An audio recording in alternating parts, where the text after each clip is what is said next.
We get out of here. We give praise, esteem, and honor to the Most High Yah by way of Yahushua HaMashiach. John 5:39, man. Search the scriptures for him, we think you have eternal life, and they will testify of me. And you will not come to me that you might have life. I receive not honor from men, but I know you that you have not the love of Elohim in you. I come in my Father's name, and you receive me not. If another should come in his own name, him you will receive. But how can ye believe which receive honor one of another and seek not the honor that cometh from Elohim? Go ahead to Matthew chapter 3, man, in verse 3. We done dealt with this before, but not in depth. It even tell you in the law that you need to confess your sins. See, a lot of people like to say, a lot of people don't want to be embarrassed. But the problem with that is this. Sin is a dishonor and a reproach. You know what I'm saying? So to commit sin in itself is embarrassing and humiliating and shameful. But don't nobody care about that, though. You know what I'm saying? You don't care about shame and disgrace when you're doing what you want to do. But when it comes time to make that acknowledgement before men and before Elohim, now all of a sudden you want to do it in private. You don't want nobody to know about it. See, we don't look at something what he told David. Does anybody know what he told David when David got caught doing what he was doing? What he told him, Stanley? So I'm gonna make your sins be known amongst everyone. Everybody. Since you want to do it in private and keep it on low. See, there's some sins you can't hide. Case in point, when she walked in here pregnant, she couldn't hide that. She couldn't hide that. There wasn't even no need to announce that. That was readily known. You know what I'm saying? You couldn't hide that. You know what I'm talking about? But if a nigga's fornicating or if a nigga's stealing or a nigga lying, you could cover that up, can you not? Because that's not readily seen unless a nigga lied to you or they were fornicating with you. Do you know what I'm saying? See, what David did, don't nobody know he did it but him and that woman, so he could hide that. And then the only evidence that could have exposed him was her husband, so what did he do? He killed him. You know what I'm saying? To try to cover that up. See, and you can't prosper that. See, the first person, when you come to your sin, the first person you're supposed to confess it to is Yah. Now, I'm going to put it this here before we continue. He came to me one time and said, okay, I did something. He did it right immediately right then. There was no need to necessarily have to put that out there. And in case in point of last evening, nigga ain't seen you in about 60 days. Do you know what I'm saying? You done told a few niggas you been out here wilding. And you think you can slide back in after being gone for 60 days wilding and think that you're not going to have to acknowledge that? Because if you can't acknowledge that, that means you can't humble yourself. And if you can't humble yourself, the book says we can't even have no dealings with you. You're going to have to stay over there with that. Do you know what I'm saying? People don't really look at that because you know what you come from in the Sunday church. Nigga have an altar call. They come down there crying, talking about what he been doing, blow some snot bubbles, and everybody feel sorry for him, pat him on the back.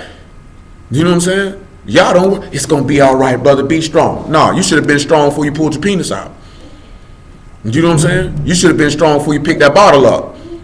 You should have been strong before you even clicked in your head, let me pull up to the weed man. You know what I'm saying? Right or wrong? You should have been strong before you did that. Don't tell me to, don't come and tell me I get strong now. Tell me to stay strong and be strong if I'm going through a hard time in life. You know what I'm saying? That's when you tell me to be strong. Like what we were talking about with that movie. They were going through some rough patches. Rough patches don't involve adultery. Well, in that instance, not adultery, but being disloyal to someone. It's not a rough patch. Lying and being disrespectful or violent, those are not rough patches. That is unacceptable behavior. Do you know what I'm saying? And as we discussed last night, and we can see that because y'all has said that to us numerous times. People are used to being mistreated. Then you have people, unfortunately, we were having a conversation, they say, well, you know you ain't going to be the only one he sleep with. What type of thought process is that to put in your daughter's mind to tell her to accept unacceptable behavior, and that's just the way it's going to be? That man ain't going to be faithful. He going to sleep with somebody else, so go ahead and accept that. You know what I'm saying? That's not the proper thing you teaching nobody. You teaching somebody to say that mistreatment is proper and you just got to dig down deep and know how to deal with it. Oh, but you know she ain't the only one you going to be hitting. You know somebody else going to be hitting that. She ain't going to be you ain't the only man she going to be calling. What? You know what I'm saying? But what does that do though? You're setting somebody up to say it is okay for someone to treat me wrong. And that I should accept it. It is never okay for someone to do things that will actually hurt you mentally, emotionally, or spiritually. It's not right. It's not proper. You shouldn't allow it. You should say, I don't like it. Please stop doing it. And if you cannot cease, then this cannot continue. You know what I'm saying? This is how we feel. Let's put it this way. This is how we feel in America, how when white people tell you to get over it. They're mistreating you. They're beating you. They're killing you. You're telling them you don't like the treatment. And they tell you to get over it and to accept being treated incorrectly.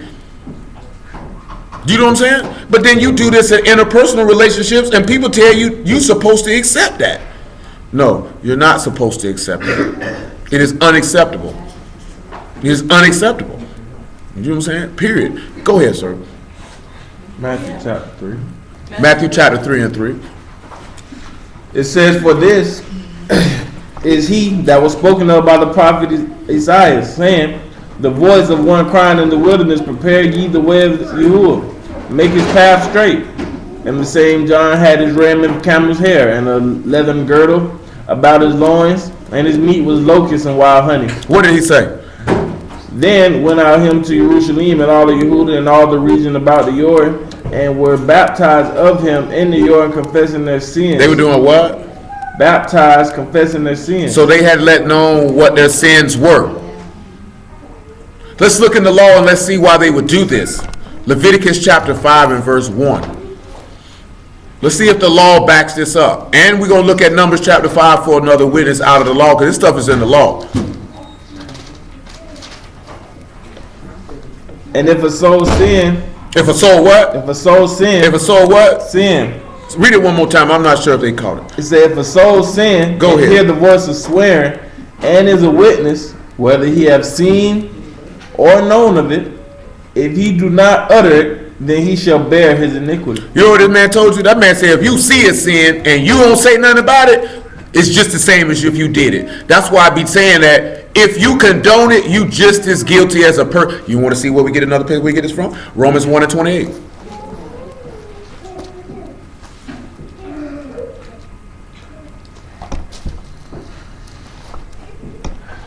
Because I want you to understand that man said if you see it, you just as guilty. I ain't talking about a nigga told you, because he didn't say, he said if you see it, he said you heard swearing, which is something totally different. You know what I'm talking about? That's somebody making a vow and lying. You know what I'm talking about? He said if you saw it and you ain't say nothing about it, you got to bear that same sin. You seen a nigga committing adultery and you ain't say nothing about it, it's just as if you committed adultery.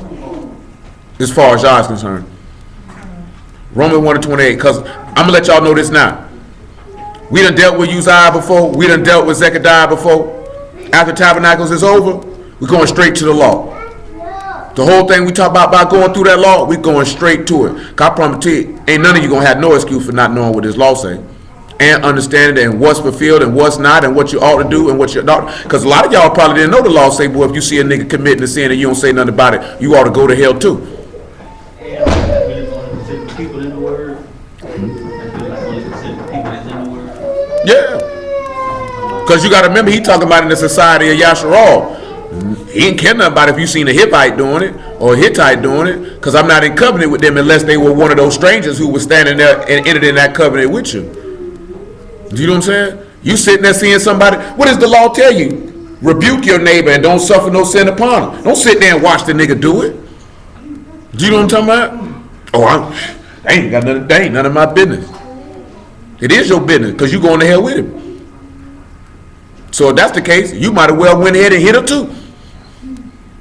You know what I'm saying? I mean, my brother told me, yeah, man, you could get this account, man, and I can work on that on the Sabbath. No, I can't, because the law say don't have your maid servant, your man servant, none of them work on the Sabbath. So if I send you out there to work on the Sabbath, I might have well have went out there with you.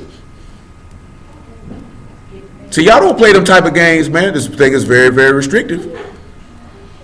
Everything's covered. You know what I'm talking about? And he gonna cover you with some fire if you play with it. Romans 1 and 28. It say, and even as they did not like to retain Elohim in They didn't like to do what? Retain Elohim in their knowledge. Elohim gave them over to a reprobate mind. Yeah. To do those things which are not convenient. That's the biggest thing why I tell you need to lay this man word up in your heart. Because if you don't lay it up in your heart, then you're going to do what he said in Hebrews chapter 2 to give more earnest heed to the things that you heard unless they slip. Because you're not listening, because you're not paying attention, because you're distracted and concerned with things of no consequence, this man will not allow his word to rest in your heart because you're telling him clearly this is not that important to you. Do you know what I'm saying? We have to realize that every action and every move that we make is indicative to him of how we actually feel about him. You know what I'm saying? This is what got Yasharal in trouble time and time and time again. Because everything else was more important. He wasn't important. So he said, since I'm not important, get out. Just because we had that conversation yesterday. He was like, so if your child did this, would you put them out? Are we not the children of Elohim? What did he do to us? If you want to see what you ought to do, look at yourself. We are in Jacksonville, Florida. We are in Duval County. We're not in the land of Jerusalem. We're not in the land of Canaan. We're not in the land of Yasharal. You're not walking through Samaria. You're not walking through Galilee, Nazareth. You're not walking through Bethel. You talking about I got to go across the Hard Bridge to get to the house. I got to go across the Matthews Bridge. That's where you at. I want to go to such and such. You know how people didn't care nothing about traveling to another country? They could care less. They were content in the land that they were in and where they dwelt. They didn't care about going to see anywhere else. It wasn't even a factor for them. You know what I'm talking about? But I'm just stating that to sit back and look at how our minds have been warped. And why has our minds been warped? Because I ain't saying there's nothing wrong for you want to see no other place. I'm just saying that that's what their mentality at the time. Because our Elohim is here. He's not over here and he's not over here and he's not over here. So I don't care to go over here. It's when we began to depart from him that I want to go over here and go over here. That's why when we left out of Babylon, some of them stayed behind. I don't want to go back there. It's rules there. Rules I don't want to follow. You know what I'm saying? So I stay here. Because in Babylon, you can do whatever. You know what I'm saying? But like we mentioned last night, Yah gave his child, his wife, an opportunity. You can tighten up now, you can change what you're doing, and you can stay here. But if you don't want to change it, you can't stay here. You can't live here and do this. Because I do not condone it.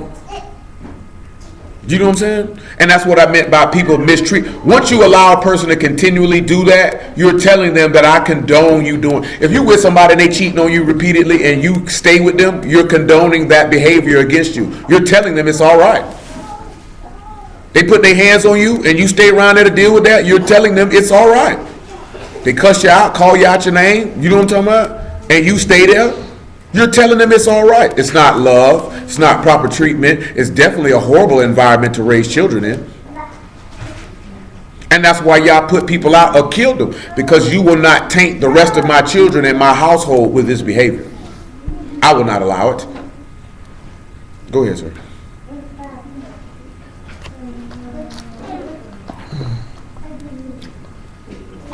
It says being filled with all unrighteousness, fornication, wickedness, covetousness, maliciousness, full of envy, murder, debate, deceit, malignity, and whisperers, backbiters, haters of Elohim, despiteful, proud, boasters, inventors of evil things, and disobedient to parents, without understanding, covenant breakers, without natural affection, implacable, unmerciful, knowing the judgment of Elohim, that they which commit such things. That knowing the what? No, hold on. Knowing the what? The judgment of Elohim, that they which commit such things are worthy of death. Ain't that what the law just said? Because when the law said you got to bear the iniquity, what that mean? You got to carry that sin. And whatever penalty or judgment is attached to it. Let's go back to Leviticus chapter 5.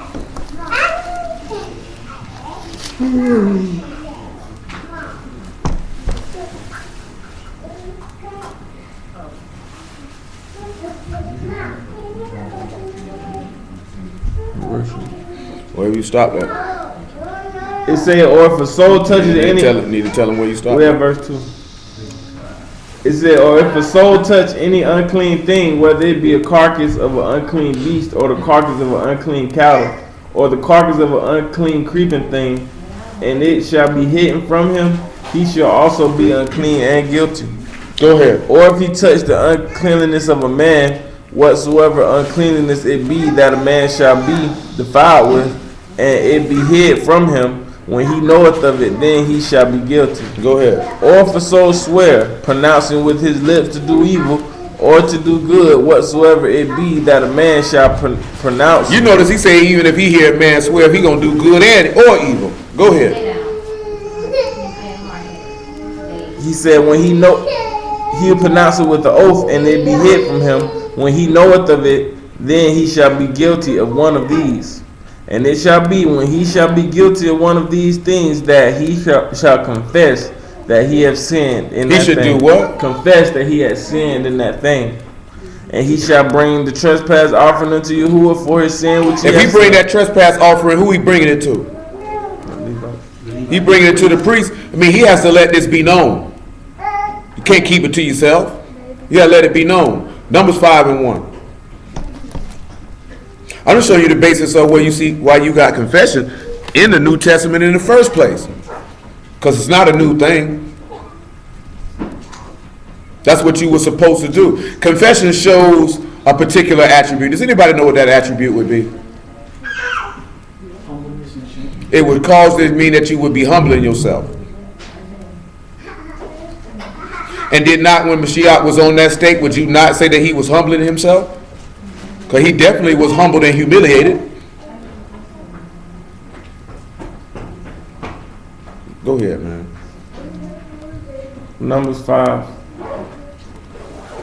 It said, Yahuwah spoke unto Moses, saying, command the children of Yasharal that they put out of the camp every leper and everyone that has an issue, and whosoever is defiled by the dead. Both male and female shall ye put out, without the camp shall ye put them, and they that defile not their camps in the midst thereof I dwell.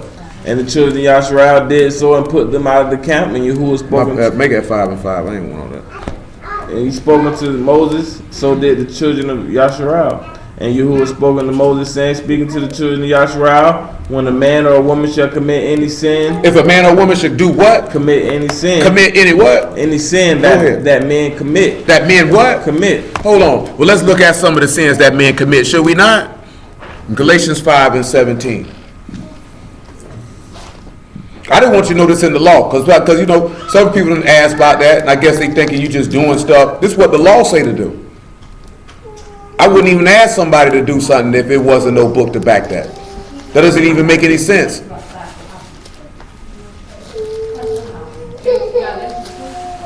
Galatians 5. And 17. Make it 15. It said, but if ye bite and devour one another, take heed that ye be not consumed one of another. This I say then, walk in the spirit, and you shall not fulfill the lust of the flesh. Sure won't. For the flesh lusts against the ruach, and the ruach against the flesh. Yeah. And these are contrary to one another. So guess what? Sin and righteousness are directly in contradiction to each other. So you have to be one or the other, which would be, as we were talking, that's an extreme. You're either going to be righteous or you're going to be wicked or carnal. You can't be both. And you can't dance in between two lines. Because what did he tell you? I know your works, and I know that you are neither hot nor cold, but lukewarm. I would rather you be hot or cold than lukewarm. So since you be neither hot nor cold, I will spit you out of my mouth. And people don't like to hear that. Because don't nobody want to believe that this man will toss you away like an old toy. But before he toss you away, he will give you an opportunity. Matter of fact, since I said that, give me Revelation 3 and 1.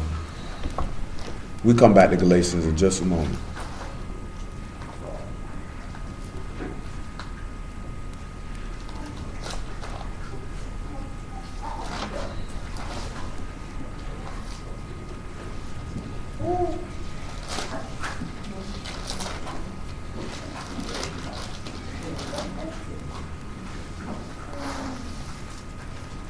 It said, unto the Malachim of the church of Sardis write these things, saith he that have the 7 ruachs of Elohim, Yeah. and the 7 stars. Yeah. I know thy works, that thou hast a name, that thou He livest. said he know your what? Thy works, And you have a what? that thou have a name. What did we look at last night about who had a name?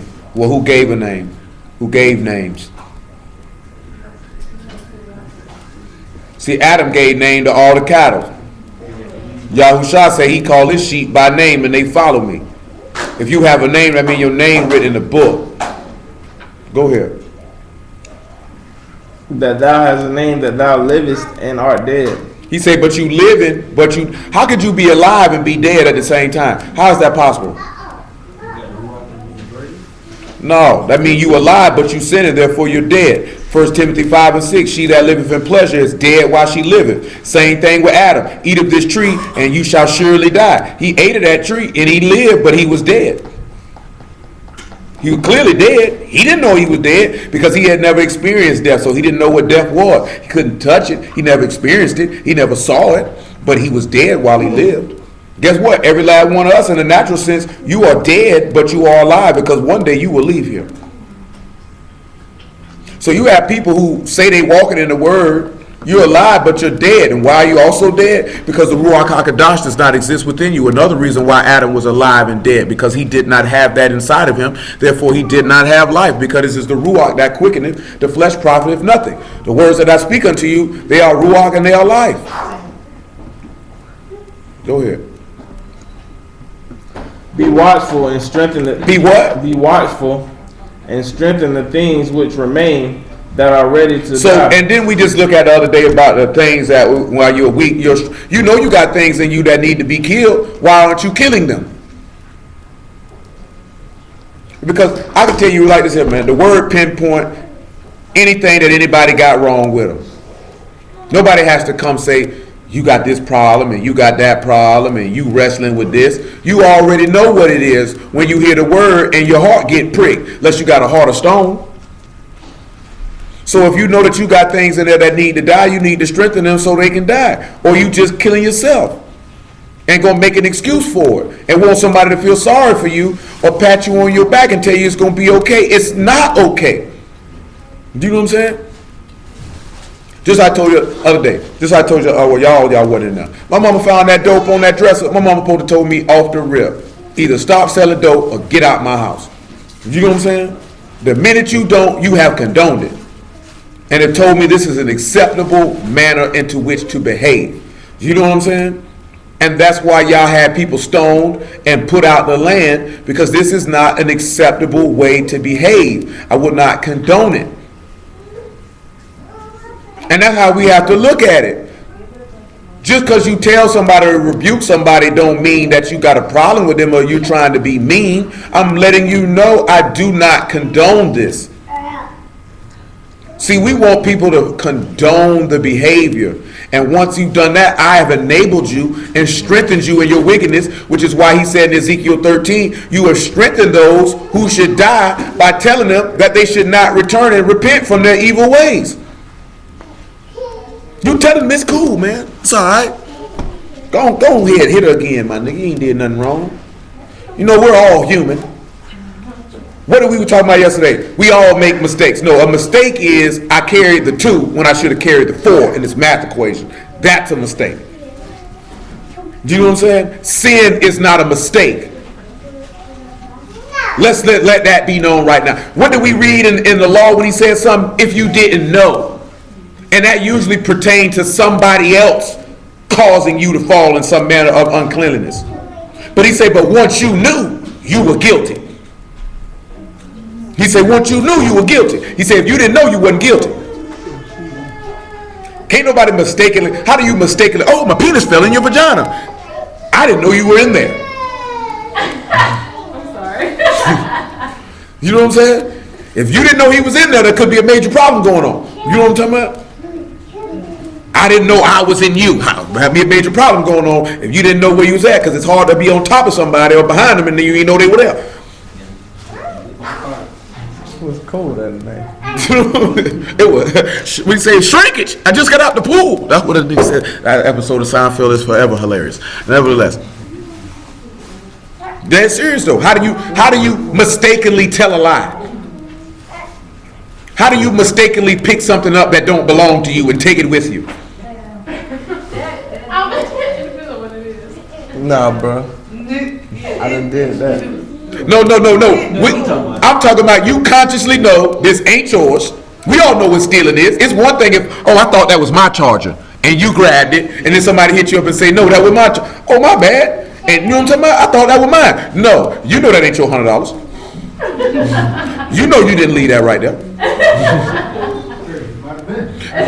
I'm mistaken. Oh, my bad, bro. I ain't know it was yours. Well, nigga, you knew it wasn't yours. That part. That's the part right there. You knew it wasn't yours. Don't tell that bold-faced lie. I ain't know. I just seen a dude. Now, one thing about it. Now, I'm gonna tell you something. I seen a video today, and they pulled off what was in the book. This is what these people did. You know, the book tells you if a man steal to feed himself, not to hate him, not to do nothing to him. I seen a white dude. He was trying to steal out of Walmart. He had 4 packs of steaks in his pants. Don't ask me how he fit 4 packs of steaks in his pants, but he had them in there. And the Walmart people caught him. Now, I'm gonna tell you, if I was him, I would have pushed the little Asian dude down and ran out the door. You know what I'm talking about? I ain't finna sit there and plead my case. I'm finna mush this nigga and run. You know what I'm talking about? Punch him in the... You better drop the steak, Tom. Good. The Walmart man already got the steaks. I'm doing. Oh yeah, it's not like if we got like a little, we selling candy and stuff in the house and the money get in the jar. If you get some money out that jar, that's still You stealing from the business. You know what I'm saying? No, that's all our money. And what if I No, you need to divvy that money up. That, I mean, in business, that's just what's the word? That's unethical. She said we can use it for gas and stuff if we need money. Well, I mean, that's different. She done gave you to eat it. Okay, so that ain't stealing, right? Not if you were told you could go in it. Yeah, okay, just making sure. But if she, supposed to replace it? Nah, she didn't say replace it. I just be getting some out of it. oh, so your mama the candy lady, huh? Your mama the candy lady, Yeah. selling honey drippers. Yeah. But we make it on your post. I buy me. But I mean, that's a different situation. Quite tasty. It's a different situation if she said y'all can go in it. Okay. But you know what's not a different situation? When you go in your mama purse and pull $20 out because you want to go to the football game tonight, you just stole. She didn't tell you that. Because she didn't tell you to get that. You know what I'm saying? Everybody in this room done stole once in their lifetime. Maybe twice.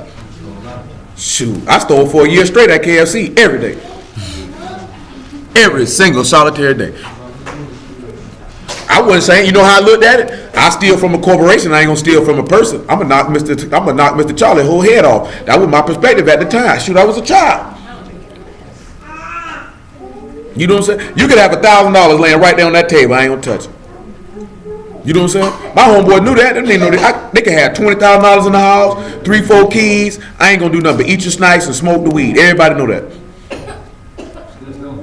You know, I mean, the niggas knew that. And they gonna eat the snipes and he gonna blow one. But I'll replace the weed, but the nigga, they ain't care because they know they can leave anything around me of value. I'm not gonna take it from you.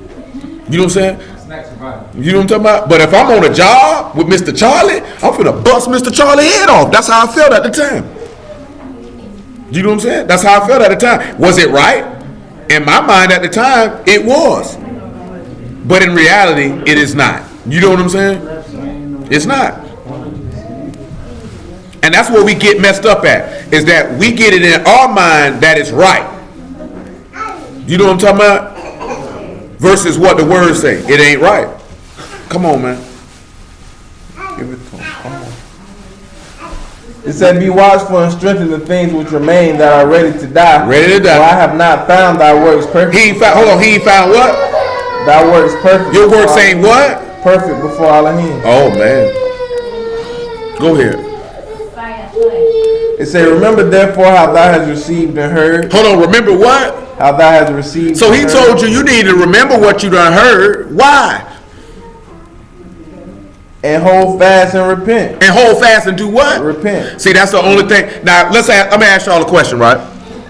Who is this letter written to? I mean, not read. Who is Mashiach speaking to? Who is Yahushua talking to? And he talking to a congregation, right? Now, I'm going to ask y'all a practical question. If he's talking to a congregation, what type of acts do you think these people would have been a part of before they were part of this congregation? Huh?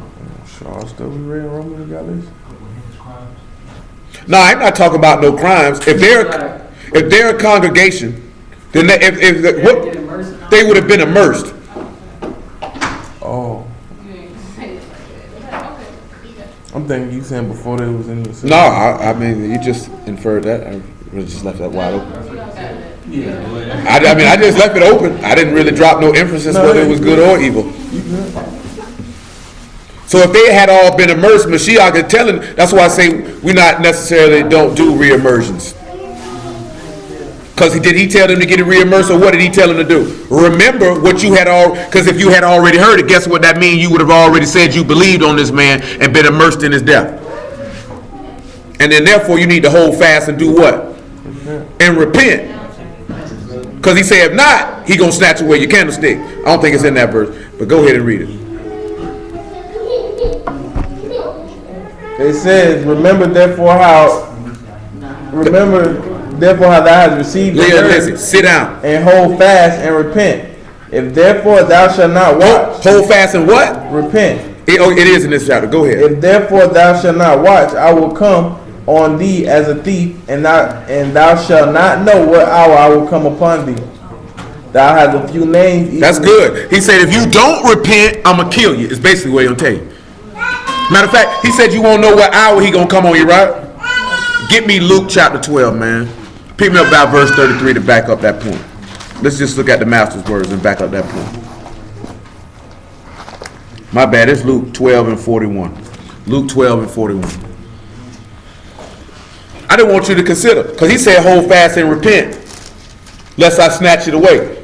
Because he said, if he said that, he said you need to remember what you had already heard and received. So if you had heard it and received it, then guess what that meant? You didn't do what was in Romans 1. You did what was in Romans 1. You didn't like to retain that man in your knowledge. So there you got turned over to doing things that are not convenient. You know what I'm saying? Because if you got the word in you, then something's supposed to say, don't do that. Don't do that. And if you can hear it say don't do that, and you do it anyway, you really need to assess yourself, because you have a major serious problem inwardly. You know what I'm saying? That's something that can't nobody fix but you, by the word. You know what I'm saying? Because I'm going to tell you something, right? Somebody could encourage you, can show you all the things in the word that they want to show you for a particular matter and situation. But if you do not have the desire to do it, it doesn't matter. It doesn't matter, because you got to want to do it. You got to want to do it. Can't nobody do it for you. Ain't nobody going to pop up. Don't you put your penis in up. Don't you steal. Don't you lie. Nobody's going to pop up and do that for you. Y'all's not going to come down. Dude, do it. Go on, let me see what the stupid nigga going to do. He's not going to do that. Because if he's going to do that, then what is the purpose of temperance being one of the fruits of the Ruach? What is the purpose of self-control? That man say he that cannot rule his own Ruach is like a city without walls. You can be openly attacked. And your adversary, the devil, is walking forth as a roaring lion throughout the whole entire earth, looking to see who he can devour. And if you don't have no fortified fortress around you to protect you, he can enter right on in and swallow you whole. Go ahead, man.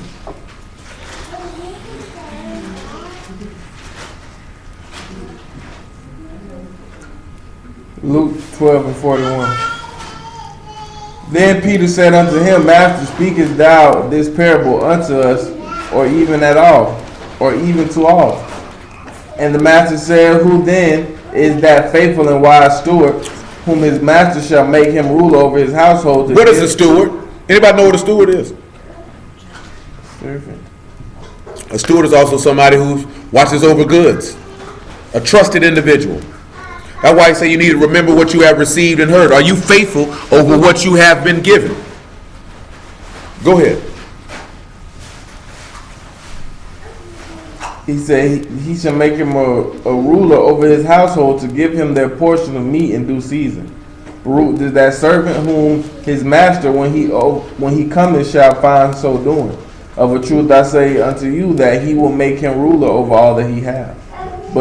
And if that servant say in his heart, My master delayeth his coming, and shall begin to beat the marvelous men servants and maidens, and to eat and drink and to be drunk. Servants were marvelous? I said men servants and maid servants. I corrected myself. No, I'm just saying they were marvelous though. No. So were they really proficient at what they did? Could have been. Ain't nothing wrong with they were marvelous, or was they marvelous in a flamboyant type of way?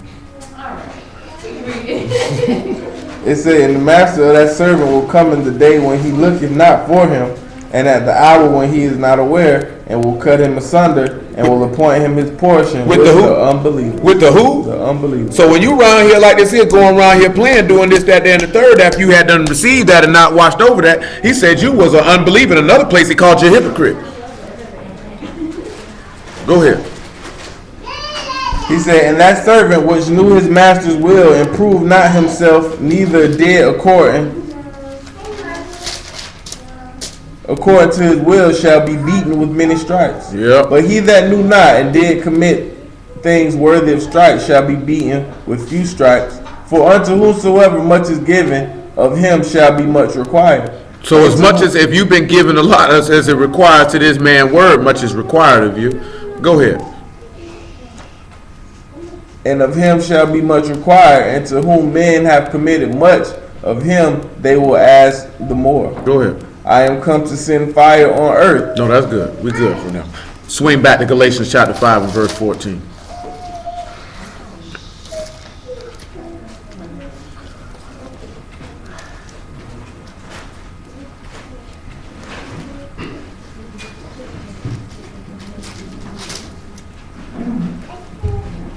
It says, for the law is fulfilled in one word, even as this, thou shalt love thy neighbor as thyself. Yeah. But if ye bite and devour one another, take heed that ye be not consumed of one another. Yeah. This I say then, walk in the Ruach, and ye shall not fulfill the lust of the flesh. Yeah. For the flesh lusts against the Ruach, and the Ruach against the flesh, and these are contrary one to another. Yeah. Pause.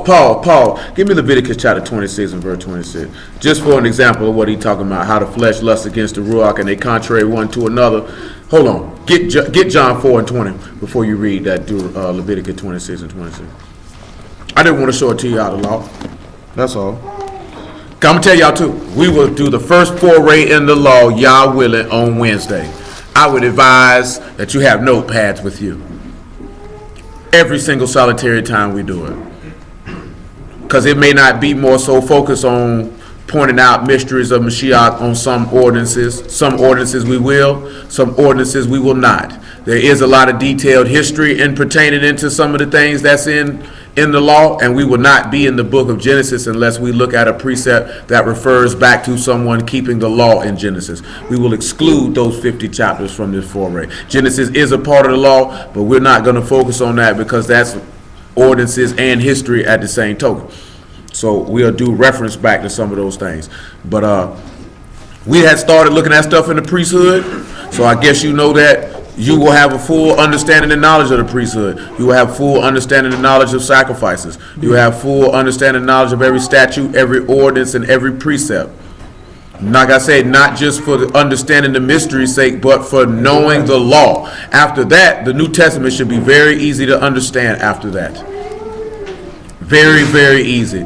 And just like we took our time with those kings, because I think we've been doing that now for like 4 months, 5 months. You know what I'm saying? We will take as long as it is necessary to do that. Period. You know what I'm saying? Because you got to know it. You got to know it. Any of y'all know, in the book of John, he tells you that he that don't know the law is what? Cursed. So you're going straight to hell. And we ain't talking about just knowing the law as pertaining to keeping a commandment. He said one thing about the pastors. He said they would feed you with knowledge and understanding. You notice that wisdom was absent. Because wisdom technically is a skill. Because it's kokma, the ability to wage war and to fight.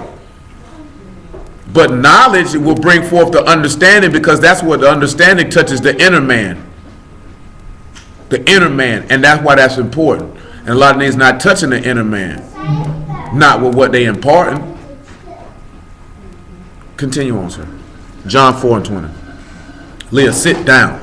Ain't no running around. It says, our fathers worship in this mountain, and you say that in Jerusalem is the place where men ought to worship. Yahushua said unto her, woman, believe me, the hour cometh when ye shall neither in this mountain nor in Jerusalem worship the Father. Ye worship ye know not what. We know what we worship, for salvation is of the Yahudim. Yes, sir. For the hour cometh, and now is, when the true worshippers shall worship the Father in Ruach and in truth. Go ahead. For the Father seeketh such to worship him. Go ahead. Elohim is a Ruach, and they that worship him must worship him in He Ruach is a what? and in truth. He's a what? He is a Ruach. He's a what? A Ruach. So, now we've established our Elohim as a Ruach. Does not Galatians say that the flesh lusteth against the Ruach? Now let's look at something in 1 Peter chapter 1 and verse 22. And what we read in 1 Peter chapter 1 is actually referencing Isaiah the 40th chapter. And you go seek that out on your own time.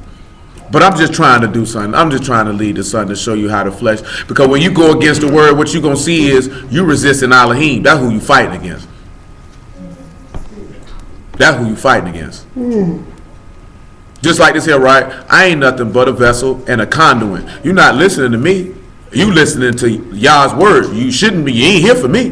Because if I was dead, the next person going to come in and it's still going to be the same word being preached.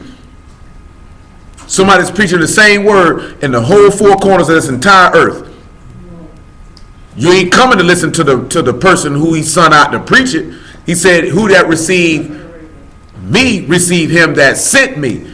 If you receive me, you ain't received me. You received the person who sent me. Therefore, you receive the person that sent him because you heard his words. You know what I'm saying? The problem is you trying to mesh the person who's delivering the word as if you coming to see them and they speaking their own words. And that's what nigga problem is. You know what I'm saying? It's Yah's word. He said, my sheep hear my voice, meaning Yahusha's voice, meaning Yahuwah's voice, not meaning my voice literally.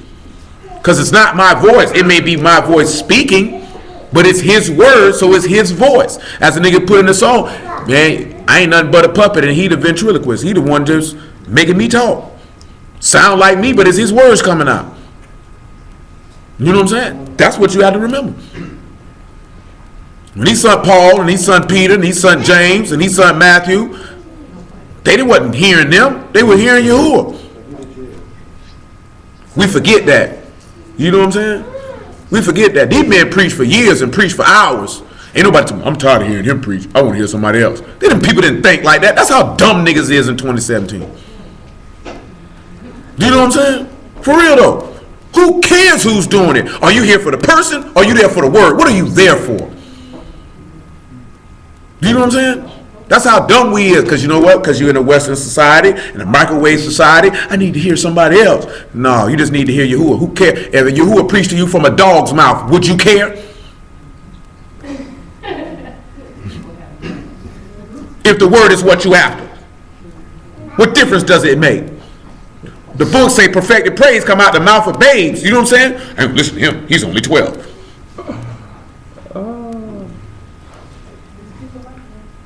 And they ought to go to hell for being an idiot. Listen to no baby. Baby, watch they butt. Right to hell. Right to hell. Because guess what?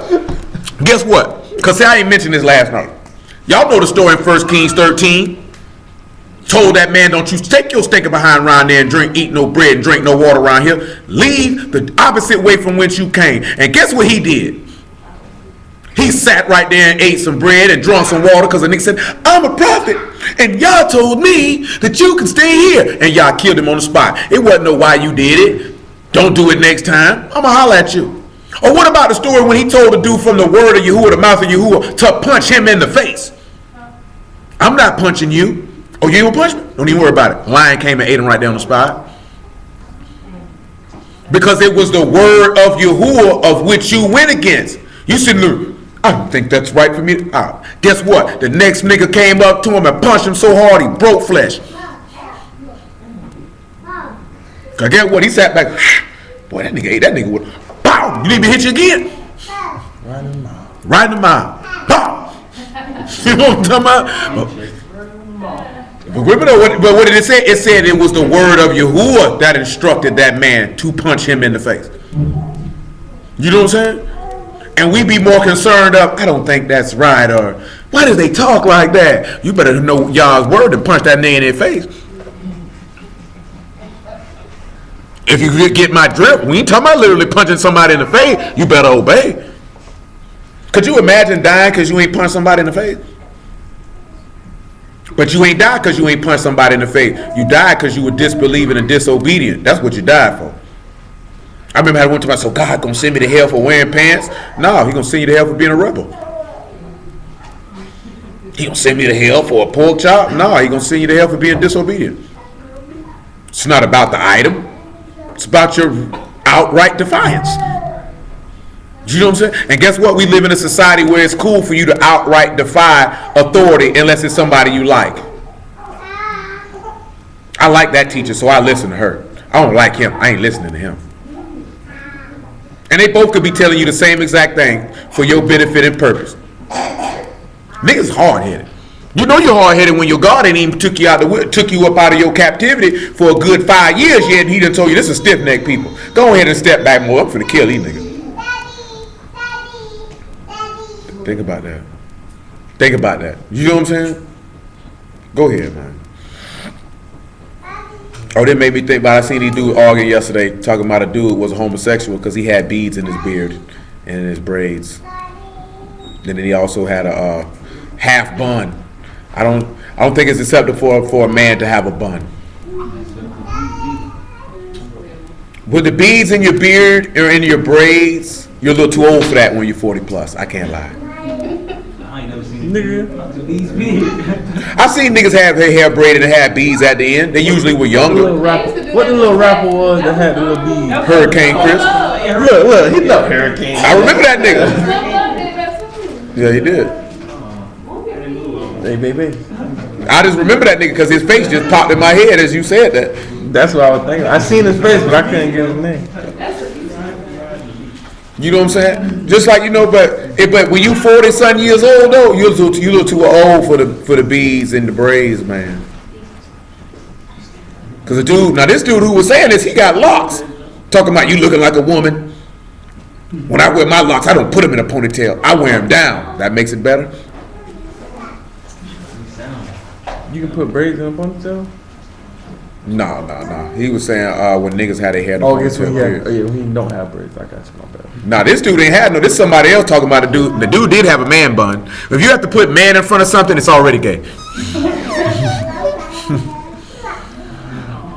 If you just don't say you got a bun, if you got to say he got a man bun, you're gay. That's a bromance. They're gay. No. Two men should never have a romance. They been, Nah, that was his nigga. That was his nigga. that's the nigga. Nah, I don't want romance associated with another. I hear romance and whining and dining and wooing. That's what I hear when I hear bromance. They was tight though. They were hugging and all. Ain't nothing wrong with that. That's my nigga. You hug your brother. You kiss your brother. Hey, some people do, some people don't. But I just say, I'm just on the cheek. I wouldn't kiss another man in the mouth. Shoot, you know, Kiss another man on the cheek? ain't no problem with that. I mean, is that what Said the homophobe over here. No, I mean I got booked for that though. I know it is. I'm just saying. I ain't never seen you do it. I mean I didn't say that. I say I ain't got no problem with it. I didn't say I'd participate. Oh, that's what I was asking. Really? You know what I'm saying? I wouldn't say. they used to do that? Yeah, they did. I mean, you see, get somebody that Kardashian kiss. You know, it's in the text. Niggas kissing each other on the cheek. I don't have no issue with it because the text backs it up. I wouldn't participate personally. I would decline if someone tried to do. Hey, Yeah. Yeah. That's all I was saying. That's all I was saying. They trying to keep the book, bro. They trying to read. hey, I understand, brother. I understand. You gonna stop them from keeping the book? But see, you ain't mandated to give me no kiss. Yeah, that's not mandatory. It has been done, so it's safe, but it ain't mandatory. And I'm not mad at you if you want to. I just don't want to participate in that. That's all I'm saying. But no, I don't look at Jonathan because he said they loved each other like their own soul. When I done seen examples on television in the way of bromances, them niggas was kind of sweet. They was doing stuff. I've never. I've seen it, but on top of that, just with me though, the word romance associated with a man and another man does not sit well with me. That's not It sound like Romans. No, they just saying bromance, romance between men. I mean, the romance is what the word means, just an intimate relationship. That's all that means. But when I think of intimate, I think of. But that's what y'all I think of. understanding the word. Intimate is like, I mean, I understand. close, that's what intimate means. See, I mean, I understand what the definition is, but when we. Y'all already trying to be, oh my God. No, I'm just talking about the practical application in our lifetime of what romance is. I don't want to be associated with that with another man. Good, you're not. Yeah, So, I mean, you're not associated with it, so it shouldn't apply to you, right? I don't want nobody to say they got a bromance. No, just say that's my nigga, that's my close friend, this is my brother. I don't feel comfortable I mean, saying y'all don't have that type of we have an intimate I don't feel like relationship. you have that relationship with anybody where you can say you have a romance. No, we don't have a romance. No, Intimate. Yeah, you're right. Y'all ain't that close. I mean, It shouldn't be intimate with each other. no, that's not true. No, I mean, I've had men that I was close to. Each other eyes and tell each other feelings. They were. I don't feel like two men should have a candlelit dinner. Y'all was just so uneducated, so let's just move I'm definitely not forward. uneducated. Yes, y'all are. We're taking I'm letting you know. My boy said niggas got together like this. I mean, I understand what romance is. I understand all of that. We just saying about in the framework of our experience with it, we're just not comfortable having that word associated with another man. Nobody is though, because you don't associate that And that's what we're letting you know I that we mean, don't we're want on that. the You're same saying page. we're getting mad that we're saying that we don't want to be in that I'm situation. not mad. I just said it's Obviously you not are. associated with you. But there's nothing wrong with having a close relationship with another man, Not though. in your vocabulary. There's nothing wrong with that. You're not intimate with nobody. You know what I'm saying? There's definitely nothing wrong with that. Exactly. That's it. Cause boy, I done had some close friends, boy. We laid on the floor in the trap. Together. So did. Cold, nigga, next to the heater. You know what I'm saying? Nigga got they burners on each other. Like they said, boy, I killed for this man, he'll kill for me. I give him half my That's meal. intimate, right? Absolutely. Yeah, that is intimate. That's an intimate relationship. You're close to this person. You know what I'm saying? There's nothing wrong with that. Absolutely nothing wrong with it. We're just saying that, like, my first time seeing that terminology was with white men, so I was just tripping. But they can't kiss you on the cheek. No. We don't come from that environment of kissing another man on the cheek. You know what I'm saying? We come from that I ain't environment. never been now. Yeah, I know it.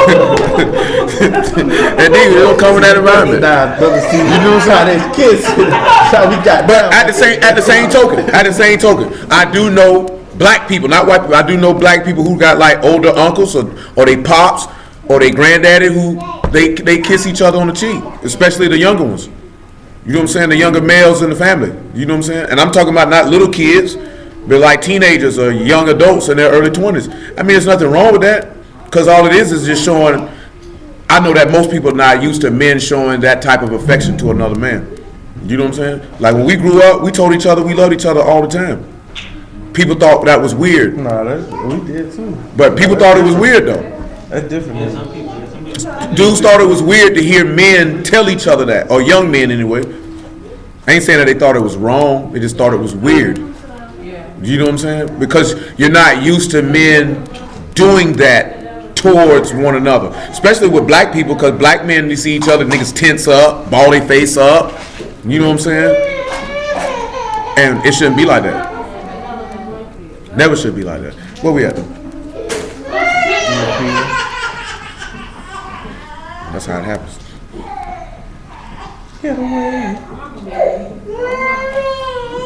Where you at? Little Peter. 1 Peter 1 and 21. Little Peter. Not Lil Peter. Say he big Peter, he grown. Might have had a son named Lil Peter. It say, who by him do you believe in Elohim that raised him up from the dead and gave him esteem, that your faith and hope might be in Elohim? Seeing you have purified your souls in the obeying of the truth, through the Ruach unto unfeigned love for the brother, of the brother. See that ye love one another with a pure heart fervently, being born again, not of the corruptible seed, but of incorruptible, by the word of Elohim, which liveth and abideth forever. For all flesh is as grass. All flesh is what? As grass. All flesh is what? As grass. So if all flesh is that, what happened to all flesh? It perished. It what? Read it for him. It says, and as grass, and the esteem of man is as a flower, the grass withereth, and the flower falleth thereof falleth away. So we see that flesh is attributed to man, correct? Ruach is attributed to Elohim, correct? Leviticus 26 and 26.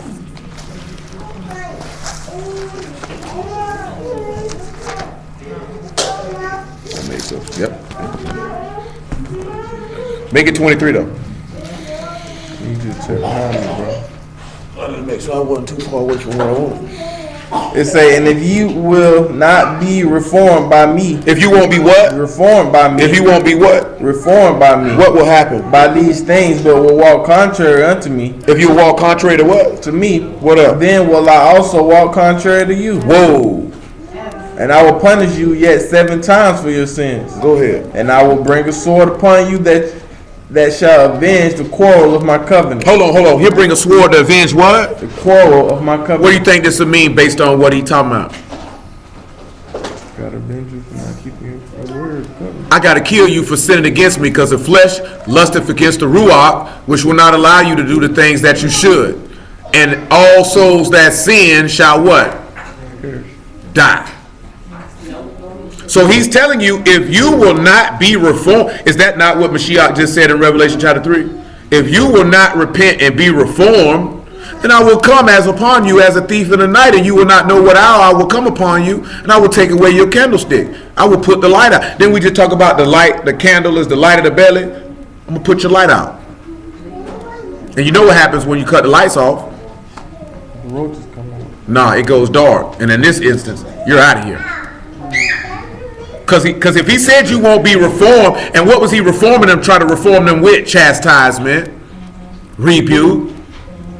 They wouldn't accept it. So he say, you walking contrary to me, I have no other option than to walk contrary to you.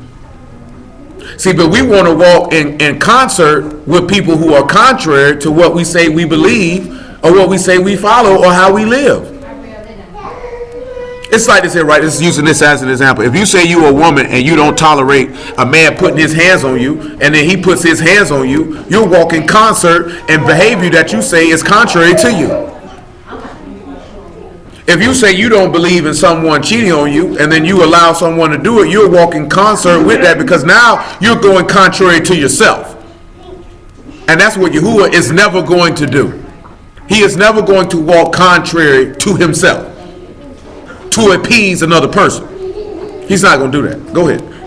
Men may do that, but what did Elohim say? I am not a man. He said the strength of the Yasharal is not a man, nor the son of a man that he should repent. He is not a man. Men do these things. That's why he said you got to walk in the Ruach and not the flesh, or you're going to do the things you ain't got no business. And you're going to walk and you're going to live as a man instead of as a son or daughter of the living Elohim. Which one will you choose? Because I can't choose it for you. Y'all can't choose it for you. Yeah, choose it for yourself. Which goes on the conversation we were talking about the other day. Nobody wants someone that you have to force to love you. If I have to force you to love me, you do not love me. Because if I have to cajole you and persuade you and do all of these things, you don't love me. That's why he say he wanted you got free will offerings. Offer yourself as a living sacrifice. This is your reasonable service. All of these things, it had to be done from the heart, that you wanted to do it. That means you love me from the heart. That means it'll be a joy for you to be with me and to serve me as I serve you. Which is why he told you you're supposed to lay your life down for your wife as Mashiach. It should be a joy for you to serve your wife. It should be a joy for her to serve her husband. Because you both willingly love one another. And not an emotional type of love, but real, genuine love according to what the word say. Even if you wasn't in the word. A genuine love for her as a woman, and a genuine love for him as a man, for who you are as a person. Your attributes, your character, and your personality. You know what I'm saying? Most people say, I love him. What you love about him? He cute. He takes me out. He buys me things. He does ungodly things to me after hours. That's what people say though, and when they speak in general terms of why they love someone, when they don't really have a deep-rooted relationship with this person for them to love someone. It's always generalities of things that don't really pertain to anything of any matter, which will cause the right relationship to stumble. Hello, Abigail. Continue on, sir.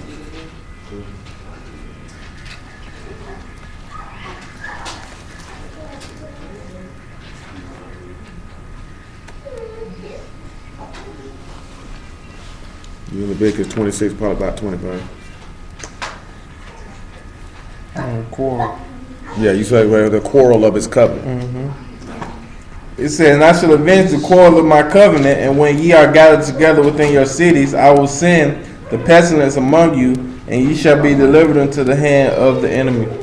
And when I have broken the staff of your bread, 10 women shall bake your bread in one oven, and they shall deliver you your bread again by weight, and ye shall eat and not be satisfied. Who you think them 10 women would be representative of? Yasharal. Even though he was in Yehuda when that went down, he was letting it be known. Because guess what? You should know that from the book of Luke that the tribe of Asher was there. All 12 tribes were represented in the land at the time. But the dominant tribe was Yehuda though. Go ahead. He said, and if you will not for all this hearken unto me, but walk contrary unto me, then I will walk contrary unto you also in fury. And what? In fury. And what else? And I will chastise you 7 times for your sin. Pause. Now let's go back to Galatians. Now we just sitting back looking at how when the flesh lusts against the Ruach, it calls you not to do the things that you should, which will cause the wrath of Elohim to fall upon your head. And we are persuaded of better things than that of you. Why would you take yourself through that? Go ahead, man.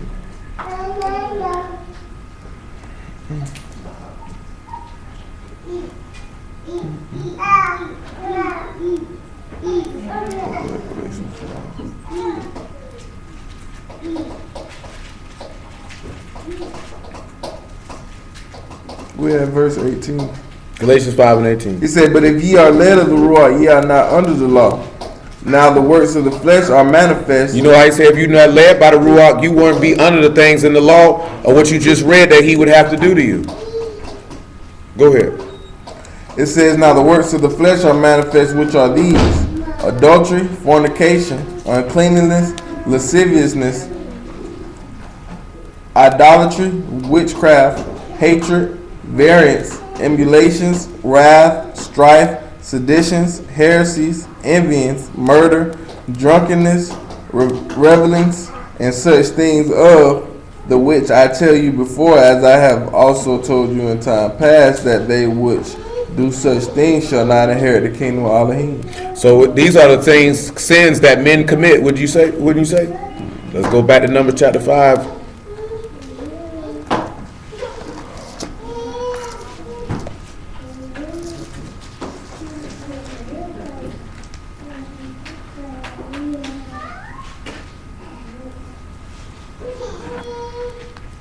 Yeah, verse 7. Go ahead. Back it up to verse 3 though. It say, both male and female shall ye put out without the camp.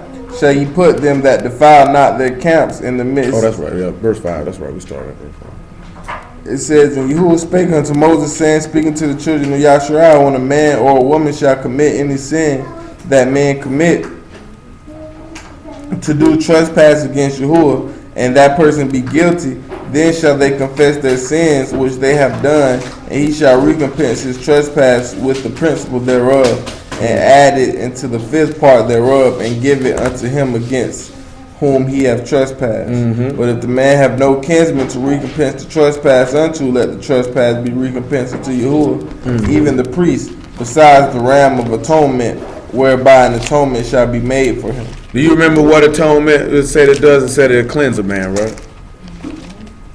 So we sitting back looking at it. He said this man, if he got to confess their sin when they have done this trespass, when they commit sins that whatever a man commits. So that's 2 witnesses out of the law that show you this. We seen them doing this with the immersion of repentance with John. Let's look at an example of people doing this in the text. Acts chapter 18. I want to say verse 9.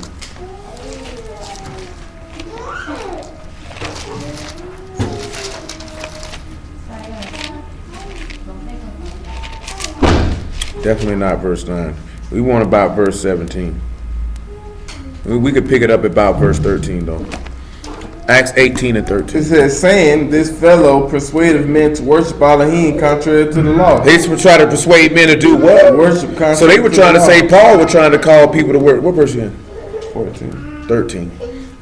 Oh, I just read 13. I'm on 14. Oh, no, that ain't what I just looked at. Or was I higher than that?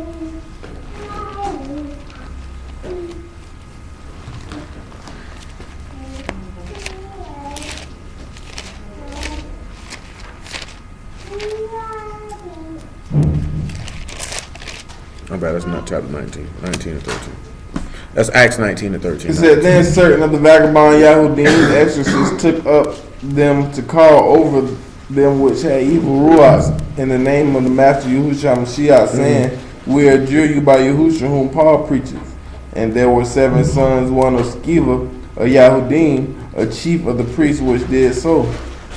And the evil Ruach answered and said, Yahushua I know, and Paul I know, but who are ye?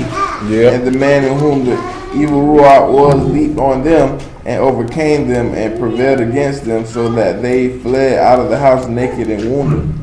And this was known to all the Yahudim and the Greeks, also dwelling at Ephesus, and the fear fell on them all, and the name of Yahuwah was, or the name of the Master Yahushua was magnified. And many of them that believed came and confessed and showed their deeds. Many of them did what? Confessed and showed their deeds. That word in Greek for confess means to show it openly. Openly. Go ahead. It says many of them also which used curious arts brought their books together and burnt them before all men. And they counted the price of them and found 50,000 pieces of silver. That's good right there. So we see an example of that. They stood out there and did it before all men. So let's swing around here to Proverbs 28 and 13. Matter of fact, let's wait for that. Psalm 69 and 9. And after that, Judges 18 and 1.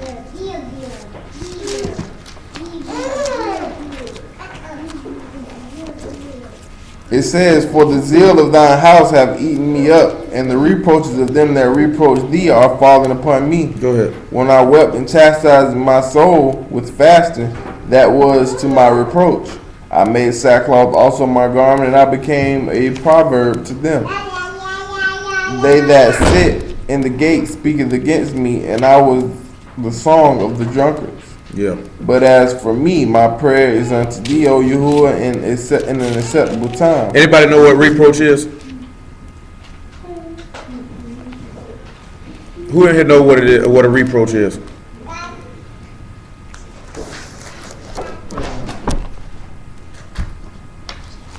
Don't nobody know what reproach is?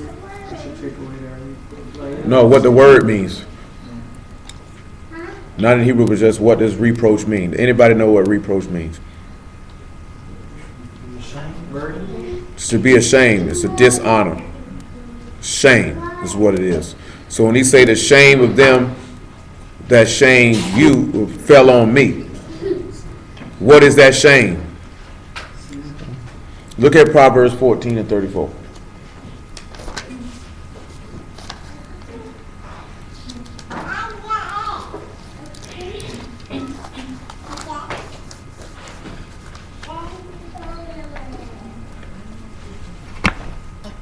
Proverbs 14 and 34.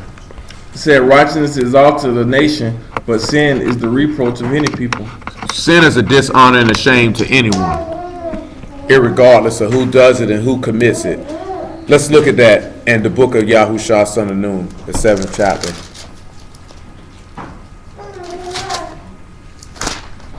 Pick me up in verse 15.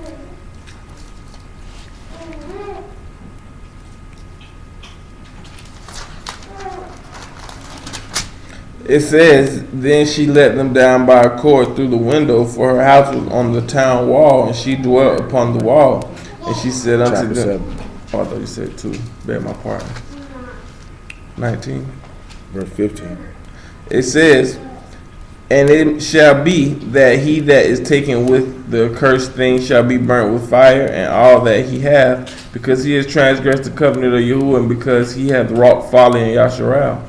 So Yahushua rose up early in the morning and brought Yasharal by their tribes, and the tribe of Yehuda was taken. And he brought the family of Yehuda, and he took the family of the Zarites, and he brought the family of the Zarites man by man.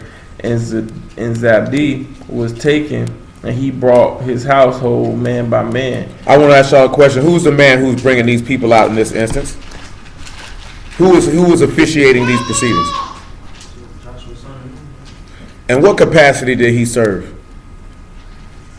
What titles did he possess as forth as offices of which he served in? He wasn't considered to be a king. Moses was. He was a prophet. He was also something else. He wasn't a priest. He was considered to be a shepherd. He couldn't be a priest because he was a tribe of Judah. But he was something else. Something that Moses was as well. He was a judge. I want you to keep that in mind when we go to the book of Judges. What do judges do?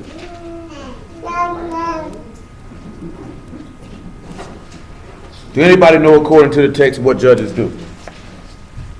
That's the reason I said he was a king, because you ain't necessarily have to be a Levite to be a judge. No, you didn't have, he never said that Levites had to be, the judges had to be Levites. But we had no king at that particular time. So Yahushua son of Nun wouldn't have been considered to be a king. Moses is actually called a king. Moses was a prophet, he was a priest, he was a king, he was a lawgiver, and a judge, and an apostle, because he got the word directly from Yahuwah. No man taught Moses. Moses taught Yahushua son of Nun. Moses taught Aaron. You know what I'm saying? Moses taught everybody. Who taught Moses though?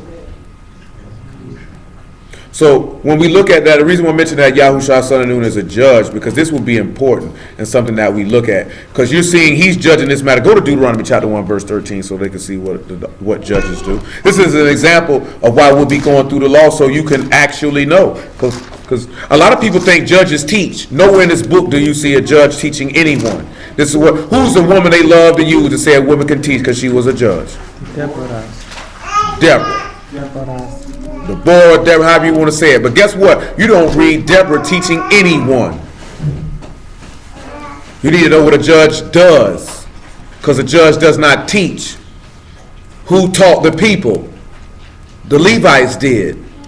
You don't have to be of any tribe to be a judge. There's no specific tribe that the judges consist of.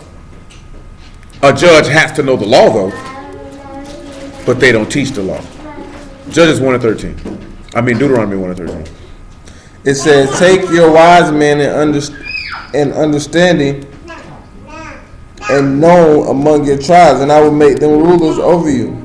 And he answered me and said, the thing which thou hast spoken is good for us to do. So I took the chief of your tribes, wise men and known, and made them heads over you, captains over thousands, and captains over hundreds, and captains over 50s, and captains over 10s, and officers amongst your tribes. If you want to know why the ISUPK and all of them get he's a captain, he's an officer, that's where they pulling it from. I don't know where they get general from, but that's where they, or lieutenant, but that's where they get captain and officer from. And captain don't mean nothing but a ruler. Go ahead. It says, and I charged your judges at that time, saying, hear the causes between your brethren. So hold on, he charged the judges to do what? Hear the causes between your brethren, and judge righteously between every man and his brother and the stranger that is with him. So what is a judge supposed to do? They supposed to cause and make judgment. they supposed to hear conflicts between parties and then make judgments based on the word after hearing the conflict of those parties. That's what judges do. There's another place we want for that. 1 Samuel chapter 2.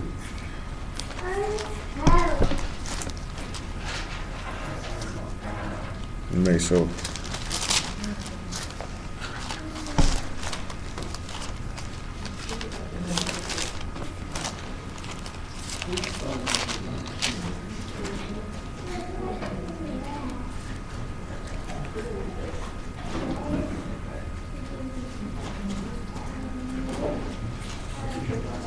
I think I'm trying to remember what I said.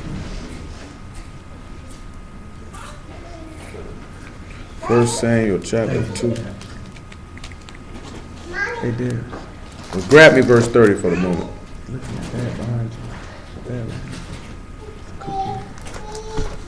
Samuel. There ain't no time for you to be eating more. 1 Samuel 2 and 30. 2 and 30. Yeah. They say, wherefore Yahuwah Elohim of Yasharah said, I said indeed that thy house and the house of thy father should walk before me forever. But now Yahuwah said, be it far from me, for them that honor me I will honor, and they that despise me shall be lightly esteemed. That man said, if you despise him, you will be lightly esteemed. Lightly esteemed. That's it. That's what it was. We was in the right chapter. Back up to verse 25. It says, if one man sin against another, the judge shall judge him. If a man sin against a who? Another, the judge shall judge him.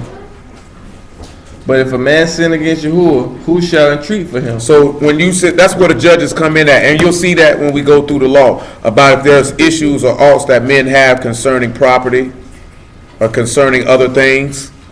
That's what the judge's job was to do. You know, a woman can judge. That's not a hard thing to hear a quarrel between two people and the judge accordingly. Don't the book say all of us should be able to judge?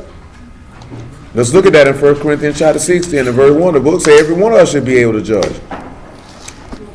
Because what is judging but determining what's right and what's wrong, correct? How can a woman not be able to know what's right and what's wrong? That's not a hard thing to do. 1 Corinthians 6:1. Dare any of you having a matter against another go to the law before the unjust, and not before the saints? Do ye not know that the saints shall judge the world? And if the world shall be judged by you, are ye unworthy to judge the smallest matters? Know ye not that we shall judge the Malachim? How much more things that pertain to this life?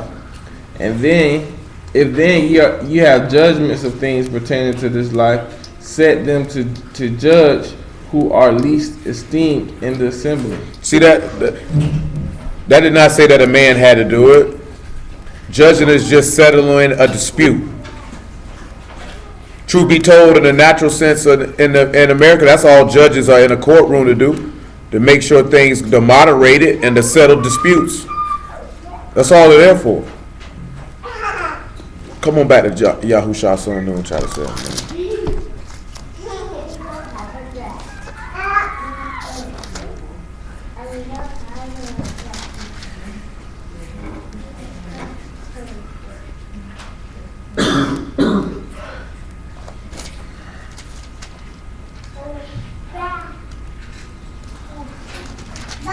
What you was that said? You said something about 25.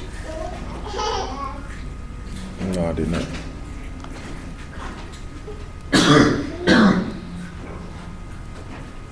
Okay, I'm gonna move that. We at verse 2. Say it so they can hear. We at verse 2. No, we ain't in no verse 2 in no Yahushua chapter 7. We weren't in this chapter before. Yes, we were, man. We was in chapter 7. We started at verse 15.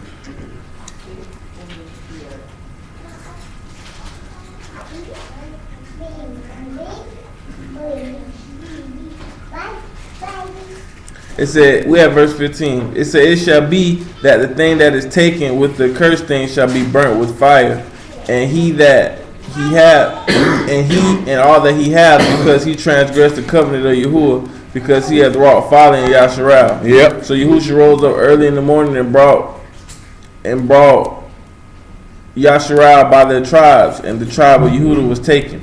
And he brought the family of Yehuda and took the family of the Zarites, and brought the family of the Zarites man by man. Zabdi was taken. And he brought his household man by man, and Achan the son of Carmi and the son of Zabdi the son of Zerah of the tribe of Yehuda was taken. And Yahushua said unto Achan, my son, give, I pray thee, esteem to Yahuwah Yasharal, and make confession with him, and tell me now what thou hast done, hide it not from me. Yeah. And Achan answered Yahushua and said, indeed, I have sinned against Yahuwah. If he's standing out there in front of that tent, did he confess that just to Yahushua son of Nun or to everybody? He did that in front of everybody. Matter of fact, he brought him out there for the specific purpose to bring him out there in front of everybody. Let's see why. Continue on. It says, and Achan answered Yahushua and said, indeed, I have sinned against Yahuwah Elohim of Yasharal, and thus have I done. When I saw among the spoils the goodly Babylonish garment, and 200 shekels of silver, and a wedge of gold of thy shekels in weight, then I coveted them. And I took them, and behold, they are hid in the earth in the midst of my tent, and the silver under it. So Yahushua sent messengers, and they ran into the tent, and behold, it was hid in his tent, and the silver under it. And they took them out of the midst of the tent, and brought them into Yahushua, and unto all the children of Yasharal, and laid them out before Yahuwah. And Yahushua and all the Yasharal took Achan the son of Zerah, and the silver, and the garment, and the wedge of gold, and his sons, and his daughters, and his oxen, and his asses, and his sheep, and his tent, and all that he had, and brought them into the valley of Achor. And what they do to him? And Yahushua said, why hast thou troubled us? Yahuwah shall trouble thee this day. And all Yasharal stoned him with stones and burnt them with fire after they had stoned them with stones. And they raised over him a great heap of stones unto this day.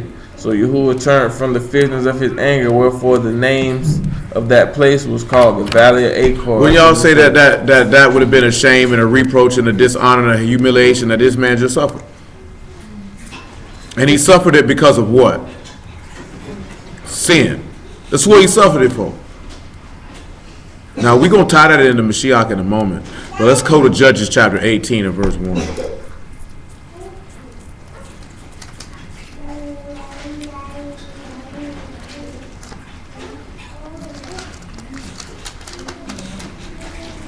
It says, in those days there was no king in Yasharal, and in those days the tribe of the Danites sought them an inheritance to dwell in, for unto that day all their inheritance had not fallen into them among the tribes of Yasharal. Pause. Anybody know what the name Dan means?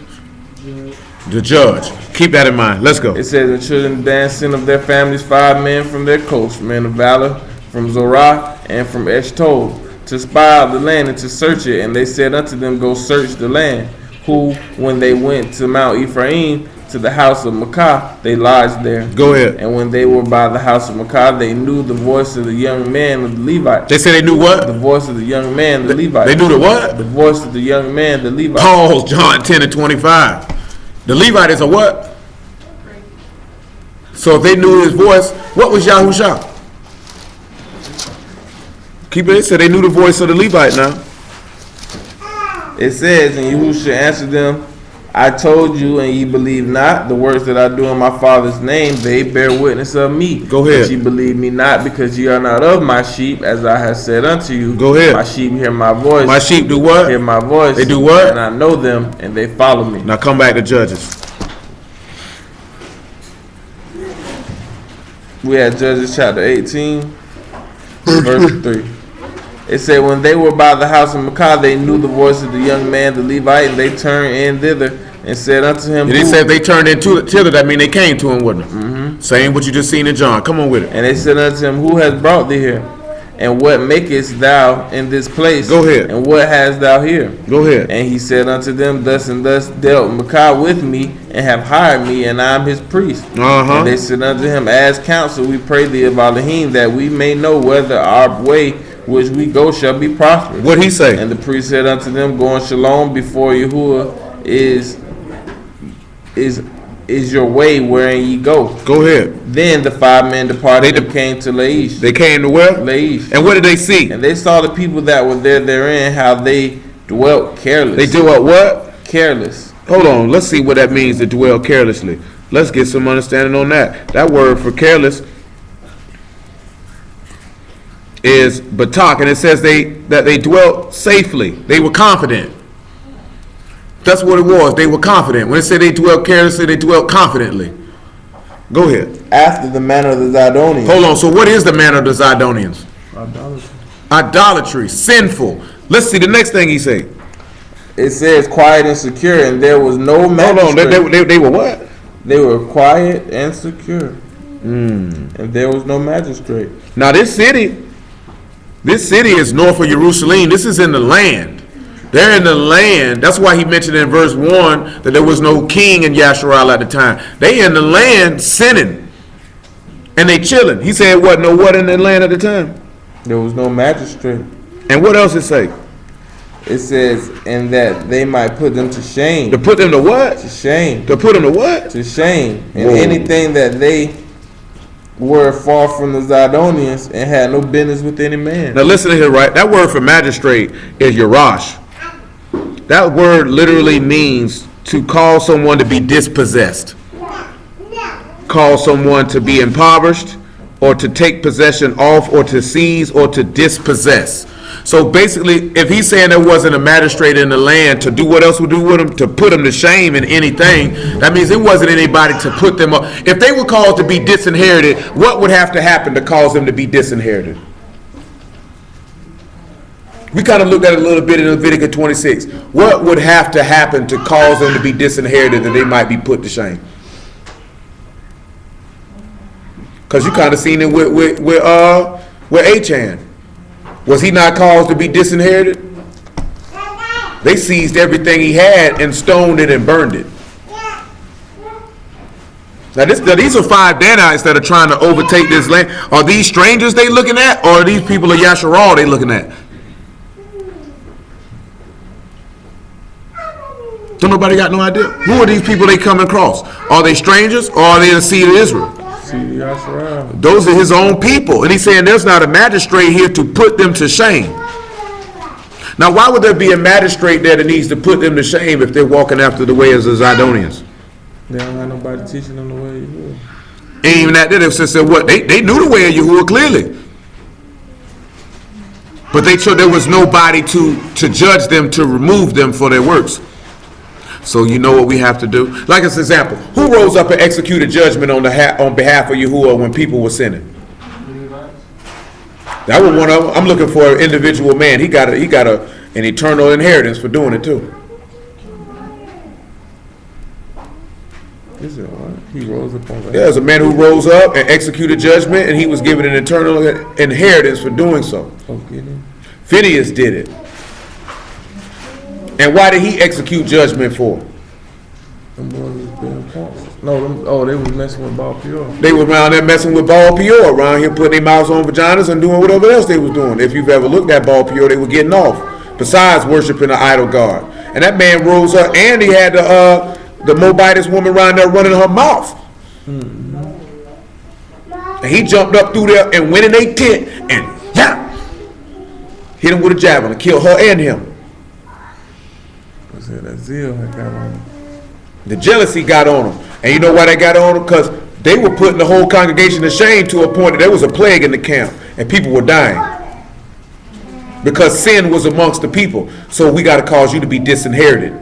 When you get disinherited with Yahuwah, one or two things happen. You die or you get put off the land.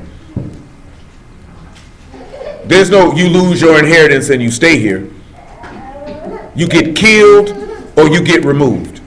Because what did we read in Leviticus 26? He said, if you walk contrary to him, then he'll walk contrary to you. And what did he say he would do? I'll bring the sword on you. I'll bring the pestilence on you.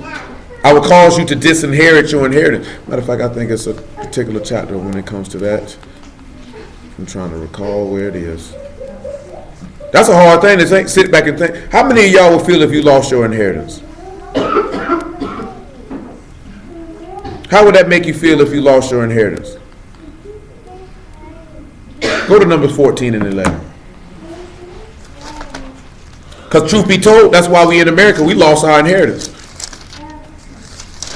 You lost that. After that, Jeremiah 17. Numbers 14 and 11. It says, and Yahuwah said unto Moses, how long will this people provoke me? How long will this people what? Provoke me. They do what? And how long will they be erred that they believe me? He said, how long will it take for them to believe what I say?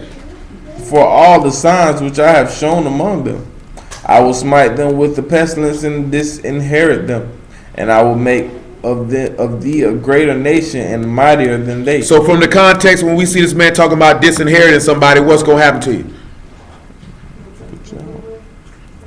He's going to kill you. He's going to kill you. You know what I'm saying? That's how you lose your inheritance. Because he said, he that overcometh will inherit all things. So if you don't overcome, you don't get an inheritance. You get nothing. Do you know what I'm saying? Which goes back to what we read in Revelation 3. He said, hey man, you better hold fast what you done received and repent, lest I come away and snatch away your candlestick from you. I'll take that inheritance from you. When that man take his inheritance from you, he's going to take your life. Do you know what I'm saying? People don't understand that or weigh that and consider that. If you weigh that and consider that, you might consider your actions before you do them. You know what I'm saying? Like, we have no excuse for dying out here. None. Not hearing and knowing the word. You have no excuse for that. You know what I'm saying? And one thing is certain and two things for sure. This book tell it, and I've seen it in my time living. Niggas do not listen when you tell it exactly like it is. Niggas don't like it. They don't want to hear it because it doesn't fit in the illusion that we crafted in our minds. That's been Israel's problem from the foundation of our birth as a people. We don't like to listen. You know, your ancestors didn't think Yah was going to do. That's what we talking about the other day. It ain't that just that niggas don't believe in Yah. They don't believe in the consequences. They didn't believe he was going to take them and throw them out of that land. They didn't believe he was going to do it. They thought he was just talking. It's one place in the book of Ezekiel when he said, you know what? Since you say my visions be prolonged, I won't prolong them no more. I'm going to get you niggas from around here. You know what I'm saying? Because I was trying to be nice and compassionate and merciful and spare your souls. But clearly you think I'm somebody to be played with, so now I got to show you. We already talked about that before. In the book of Jeremiah, he told them, all you niggas got to do is keep the Sabbath.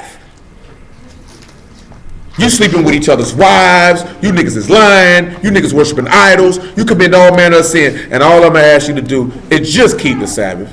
And I won't even put you up out of here. And them niggas couldn't do that. And you know why they couldn't do that? Because they didn't think. Every last one of you ever bucked your parents, you bucked them because you didn't think they were going to whoop you like they said they were. Or they wasn't going to put you on punishment like they said they were. Or they wasn't going to take something from you like they said they did. Or they wasn't going to let you go somewhere like they told you wasn't going to go because you thought they wasn't going to do it. Then guess what? When you went contrary to what they told you to do, and then they did what they said they were going to do, you got mad at them. How's she going to do that, man? She know I've been planning to go around here. You know what she told you, though. So now the consequence fell on your head, and you're mad because they actually followed through with what they said they were going to do. Now you mad. That's why a lot of black people sit back and say, if he's such a loving God, why would he let these people do this to us? Shoot, they knew. He told them what was going to happen. They thought he was playing. And that's what's wrong with people. You think the man playing. That man is not playing. He means everything that he says. He's going to do everything that he said he's going to do. Whether it be good or whether it be for one's evil, he's going to do it. And people think the man playing. I don't know why people think the man playing, but that man is not playing. Maybe they think he playing because he don't execute judgment on men. You know, it's a lot of people get killed and it be the judgment of y'all, and you just think a nigga died. You know what I'm saying? Sometimes he like this here, gonna kill that nigga. I'm tired of dealing with him. What he did with Herod when Herod was speaking. Anybody know what he did to Herod when he was talking? Herod didn't want to give esteem to Elohim, so he smote him with a plague in his bowels and made his stomach fall out in front of everybody. Cause he said, let this nigga know I'm not playing with you. A supreme case. Yeah, he caught a little disease though. He smote him in the bowel too. The only difference was with Asa, he wasn't preaching when it happened to him. Yeah. He wasn't talking. Herod was talking and died in front of everybody. You know what I'm saying? Find you somebody to play with. That's how y'all operate. Find you somebody to play with. He is very merciful. He's very kind. He's very compassionate. He forgive iniquity and sin and will repent of the evil which he pronounced against a man. At the same token, play with me if you want to. You know what I'm saying? Play with me if you want to. I will slap your whole. This man will kill you, wake you up, and kill you again. If you follow what I'm talking about, I ain't talking about a natural death on the second one. That man do not play. Matter of fact, go ahead and get where we at. We finished where we at in Judges. We was reading about the kid, the dam. Finish verse 8. Go to verse 8. It say, and they came unto the brethren of Zorah and Eshcol, and their brethren said unto them, what say ye? What they say? And they said, arise, that we may go up against them, for we have seen the land, and behold, it is very good, and they are still. Be not slothful to go and to enter into possession. He told them to go kill him. He telling them to rise up and go kill him. Why ought they ought to be? Why was the Canaanites? Who know why the Canaanites? Y'all should know. This is a very simple question. Why were the Canaanites killed when we came in the land? Why were they killed? So they won't pollute the land, or when we. They were already polluting the land. They were sinning. Get attached to their customs. Not even just that. They were sinning. They were already bringing a shame and a dishonor and a reproach to the land anyway. So what he was actually using us for to conquer the land was to execute judgment upon sinners. You know what I'm saying? It was a twofold thing. I need you to get this land because it's yours, and I need you to kill these sinners while you at it. Because I'm disgusted with looking at them. Do you know what I'm saying? Y'all let people go on long for two reasons. One is so you can repent, and one is so you can be strengthened in your wickedness so he can kill you when he feel like it. You know what I'm saying? We're going to read that in Romans in a moment. Yah is, like I said, he's a very merciful and compassionate man. At the same time, he will knock your whole dome off and don't give 2 cents about it and go about his day as if nothing happened. Do you know what I'm saying? Because you earned that. Because he's not going to play with you. Because what did we read when we looked at it in the law? He said, you walk contrary to me, I'll walk contrary to you. He will not condone it. He will not go along with it. I'll kill you first. Because before he go against himself, he'll kill the whole world. Just like he did in Genesis. I'll kill the whole world before I go against myself. And when he returned, he'll kill the whole world before he go against himself. He's not going against himself. I think that's one of the biggest. I don't know if we get that from the church. I don't know if we get that from people in the street. But a lot of people believe that Yah will go against his own word for the appeasing of one person. And he will not. He didn't go against the word for his own son. Now let that sink into your brain and consider that. Did he go against the word for Yahusha? Yahusha became sin. He went to crying out to him. He said, I can't hear you. I will not answer you. I won't do it. He said, my eyes are too pure to look upon evil. Turned his back on him. This is his only son. Firstborn son. Only begotten son. Turned his back on him because he would not go against his own word for no one. And we have to get that through our head. He's not going to do it. Don't let nobody convince you otherwise. They are a deceiver. They're trying to snatch your inheritance from you to make you believe that Yah will go against himself. You know, the only time Yah went against himself is when Yahushua was in the flesh by not being a sinner and dying for sinners. That was a contradiction against himself.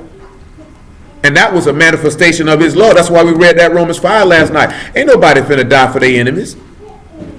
Who finna go out here and get killed for their enemies?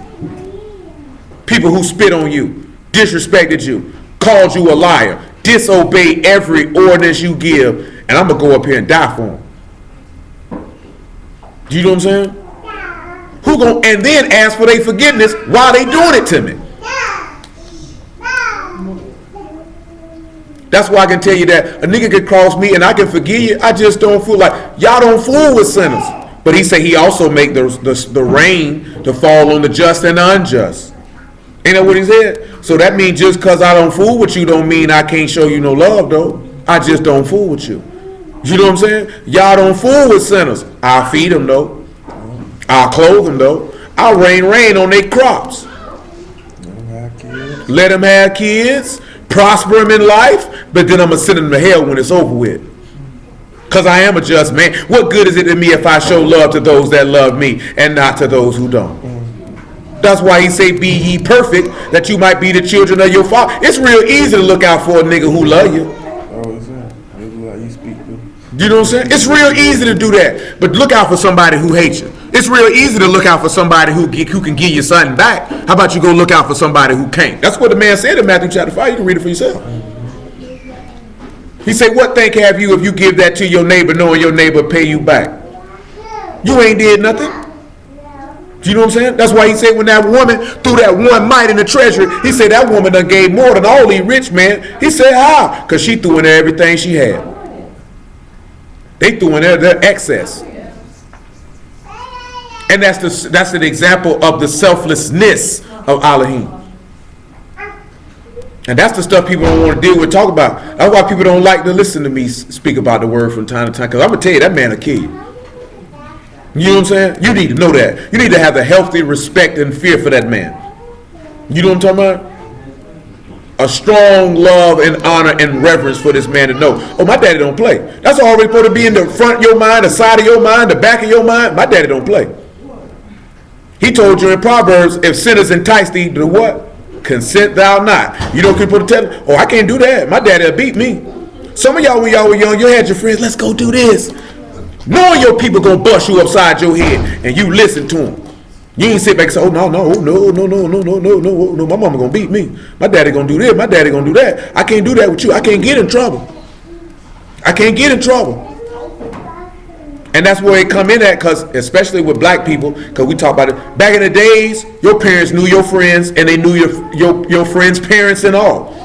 And if they didn't know your friends' parents, they would not send you to their house.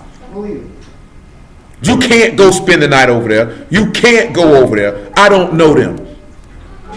And now we done got away from that. Nigga don't care. So you know what ends up happening? You got latchkey kids. They run in and out the street. You know what I'm saying? They get influenced and brought up by negative things. Matter of fact, I seen David Banner talk about this, and I know this because I done did it myself. When we were selling dope, and jits come up talking about they want to sell dope, first they tell, man, go home, nigga. You know what I'm saying? Go to school, bro. Run the nigga off the block. You can't do that. We will not allow you to do that. You know what I'm saying? Niggas would not let you come out there and do that. Now they don't even care. You know what I'm saying? Ain't nobody gonna tell that young nigga, don't do that, bro. Nobody cares because don't nobody love nor care about nobody. It's about what can I get out of the situation. Ain't nobody telling these just nothing different, so you grow up and feel like you can do what you want to do. Then when somebody tell you, no, that ain't the way to go, son, you get mad. You get mad. Look at how mad these white people is. Just because black people don't go along with a national anthem. Or standing for. Screw the football, just the fact that we telling you we don't identify with that. And they mad. Because it ain't even about the kneeling. Screw the kneeling. It's about we're saying I don't identify with this. That don't represent us. That does not represent me. And to hear these white people say, we let them play football and give them millions of dollars and buy their houses and cars. That's how slave owners talked. I feeds them. That's what the owner of the Clippers said, Donald Sterling. I got them cars, I feed them. That's how they view you, as if you're their children. And you're rebelling against me. I'm your daddy. I feed and clothe you. You be like, they said, Cracker, I will spit a loogie all in your face. That's how most black people feel when they hear that. If they got any type of pride or sense of anything in them, sense of honor in them. One thing, like I said, we talked about this yesterday a little bit. Our Elohim is a man of honor. How many times do you say it's the book say honor him, his esteem? So honor is very, very big to him. And when we commit sin, we dishonor him, therefore dishonor ourselves, therefore dishonoring him. And let's see that. Romans chapter 2. Read verse 10. Finish that verse 10. It says, and when ye go, ye shall come into a people secure, and to a large land, for Elohim have given it into your hands, a place where there is no want of anything that is in the earth. He said that's now, and this is going to tie back to Mashiach too. There's no want for anything in this place. Come on here to Romans 2 and 25.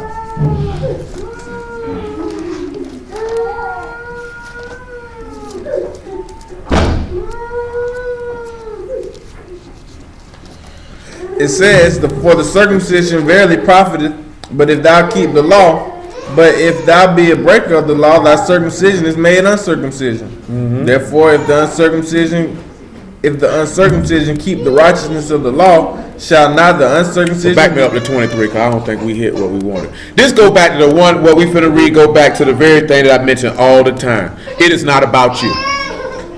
It's not about you. It's not about me. It's not about us. It is always about Yahuwah Elohim, the creator of the heavens and earth. That's what it's about. Our biggest problem is, especially in these days and times, because everybody pushed that we are Israelite and Hebraic culture, so you make it to be about you. It's not about you. Nobody cares what you want. Nobody asks you what you wanted. Your whole objective and duty in life is to do what this man tells you to do. You know what I'm saying? Period. And that's it. If you ask this man of anything, if it be according to his will, he will grant it. If it's not according to his will, he will not. I feel like a lot of people all across this earth that if they don't feel like they get the things that they want from Yah, that they won't continue to do this. You know what I'm saying? That if they don't get the benefit that you're supposed to be deriving from this is a code of conduct and honor to how to live your life, to esteem the man who created you, that you might receive the gift of which he did not have to give you, so you can live with him forever. Do we not have enough sense to realize that, or are we still just trying to latch on to things that will perish? Because at the end of the day, you picking up this book to get eternal life. What else are you picking it up for? What else matters other than that? What in this life matters more than living forever with your Elohim? What is more important than that? Absolutely nothing. Nothing. Not a job, not a business, not a trip, not a car, not a person, not a child, not nothing. You know what I'm saying? If you had to lose your children to get in the kingdom of Elohim, would you cast them away? Or would you hold on to them and perish? If you had to cast this man said you got to hate your own life also. So if you had to toss away every thought pattern, every idea that you had that was contrary to Elohim to live forever, would you do it? If you had to lose your mama, your husband, your wife, your job, your cars, your home to get eternal life, would you lose it? Because that's what Yahusha did. So you can't tell me that somebody ain't never did it because he did it. So you can't look him in the face and say, well, I couldn't walk away from that. I did. What you gonna say to that? He walked away from his home in Shamahim. He walked away from his wife, which was Yasharal. He walked away from his father. He walked away from riches. He walked away from his job sitting at the right hand of the Father to become a man and be disrespected. You know what I'm saying? To be spit upon. And we're going to work that back in the purpose of confessing sins. Because when he became sin, he was humiliated. And then he went in the grave. You go get immersed and confess your sins to be humiliated, and then you go in the grave, and then you come out new. You can't say that I'm not going to do something that he went through himself. He went through that himself. So you can't turn around and say, no, I can't do that. I did it. And we don't want to look at that. Because guess what? You didn't have to get up there on no tree and be impaled. You didn't have to go through that. He did it for you. You didn't have to get hit in the side with a spear. He did it for you. You didn't have to be stoned. They snatched this man's beard out his face. You didn't have to go through that. They blindfolded this man and slapped him around. They took a reed and hit this man upside the head with it. Put a crown of thorns on his head. You know they had to pierce his scalp. And then mocked him. And all you got to do is believe on him as the scripture has said and follow after him. You ain't got to go through none of that. So let's look at that level of humiliation. He became sin and was humiliated. We just have to confess it to be humiliated, which is all it was purpose of, because what did it say? We just went over this the other day. What does Hebrew 5 say? He learned obedience from the things that he what? Suffered. He humbled himself even unto death, the death of the state. That was the purpose of what we read in Numbers 5 and what we read in Leviticus 5 of confessing, is for you to show some manner of humility and that humble and contrite heart, like he said in Psalm 51, if my memory serves me correctly. Because Isaiah 57 say he dwells with him who's of a contrite spirit and a contrite heart. You can't dwell with him without that. Because you're going to have to get that, because you can't bring it. There's a reason why he say if you cover your sins, you won't prosper. There's a reason for that. And we ain't even got to what he did to David. We read Luke chapter 12 the other night. He said what you do in secret, he'll put it out there in the open and everybody can see it. Everybody can know it, which was relating back to David. He told David, you want to do it in private? He said, you want to take this man's wife in private? He said, I'll take it before the whole son, everybody know it. Even with Judah, when he pulled that move with Tamar, he had to confess that in front of everybody who was standing right there. Say, oh, you more righteous than I am. I supposed to be and brought that man to you. It's going to be a reproach if we don't give her this stuff I promised for tricking with her. He was shamed too, as he should have been. We'll get that story in a minute. What you say? Yeah, I said we should. Continue on. Where you at, sir? Romans, circumcision. Yeah, 2:23. It says, if thou makest thy boast of the law, through breaking the law, dishonoreth thou Elohim. You what? By breaking the law, you do what? Dishonoreth Elohim. You do what? Dishonoreth Elohim. Now, when we gonna sit back and look at that and consider that? When are we gonna consider that? When is it gonna be important for us not to humiliate and dishonor him? Because we got this man named Bad out here in these streets, and we quick to run and go tell somebody. That's why I forgot I mentioned that when the dude was talking about dude being a homosexual because he had, or effeminate because he had beads in his hair and in his beard. I will say the beads in the beard was pretty lame. You know what I'm saying? I ain't condoning the beads and the braids, but beads in your beard is pretty lame. You know, you're 40 years old, you're a little too old for that. You know what I'm saying? But he was saying that, oh, Israel was more sodomites than anybody. So that means if you saying you're an Israelite, you a sodomite. That's what sin got. He go in the text, you know what I'm saying? Because the text say we did worse than the nations. So then his tract is, okay, if you professing to be an Israelite, you a punk too. But guess what though? Let's deal with the real. It's a lot of nigga professing Israelites that are pillow biters. It's a lot of them. It's a lot of punks out here that profess that. It's a lot of whoremongers. It's a lot of fornicators. It's a lot of liars. It's a lot of undercover idolaters. And this is what causes individuals like this to open their mouth because you think it's about you, and this man name bad in the streets because of it. Do you know what I'm saying? This man name is bad in the streets because of it. Because you think when you do it, you ain't did nothing. But you done told these people, I'm with Yahuwah. I believe in Yahushua. I'm a Yahudim. I'm a Hebrew. Then you sin. That nigga say he served God. That nigga God ain't about nothing. I heard a nigga say, why would I fear God you don't fear? That's what he told a nigga who was around here sinning. He said, why would I fear God? Nigga, you don't even fear him. How you gonna win people over to that? I'm telling you I'm about this, but I'm over here doing this all the while saying this is what I do. That's why you niggas don't take Christians seriously. That's why you didn't take it seriously when you were there. Because you knew everybody was in here pump faking and playing. It made you feel more comfortable about your pump faking and playing. But you couldn't take nothing that these people were saying out their book serious. How could you take the pastor serious if you know he cheated on their wife and he telling you you need to be celibate? You need to be abstinent till marriage. You're not taking this nigga seriously. Nigga, you can't even seriously not cheat on your wife. How am I going to take you seriously? He said he believe in Jesus. Sure, clearly he don't. I don't want to hear that. Why you think them niggas in the street turn away when they hear them Christian people come? I don't want to listen to this nigga. Nigga, I know nigga, what's the first thing, the common stereotype? All the hoes in the church. In the church stealing. In the church stealing, tooting Buddha up. Niggas say when they want to get him a freak, they go to the church house. So they don't take these people serious. Whole time, this man's name is being dishonored and profane, and you could care less. That ain't right. Are we that selfish? You know what I'm talking about? And then turn around and say, oh, what this the biggest thing. Everybody in the room probably done did it. You do something you ain't got no business. God forgive me. Turn right back around and do it again. Or say it before you finna do it. How you gonna ask somebody to forgive you to do something off the rip you know you ain't got no business doing it? God forgive me for stealing. Then why you stealing then? Why would he forgive you for that? That's like me saying, a nigga slapped me, I forgive you. Nigga slapped me again. Oh, you're not gonna keep slapping me, sir. Because eventually I'm gonna have to remove myself from this situation. And that's what y'all say. You want to keep sinning? You want to keep slapping? You got to realize, we done talked about this before. Every time you sin, it was no different than you standing out there saying, let his blood be on our children's children. It was no different than you saying, crucify him, crucify him. It was no different than you spitting on him, slapping him, because he's going to come back and render that same amount of recompense upon your head that he's going to render to the people who physically did it to him in the flesh.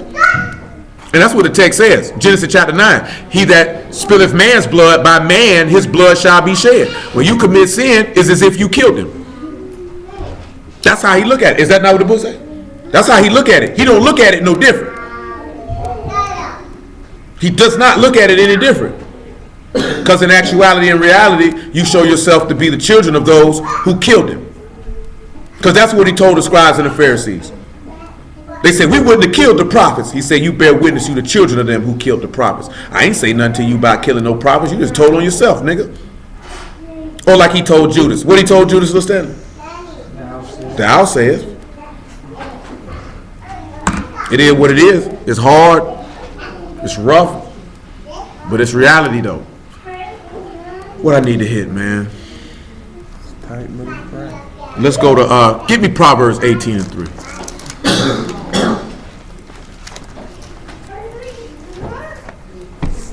It says, when the wicked cometh, then cometh also contempt, and with ignominy reproach. You know what that word ignominy means? It literally means a shame.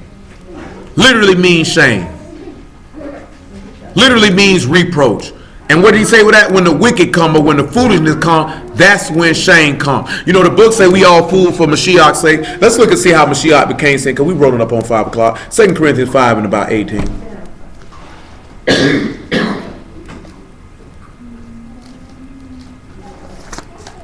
More living spaced out. You can't see that far. Yeah, I could.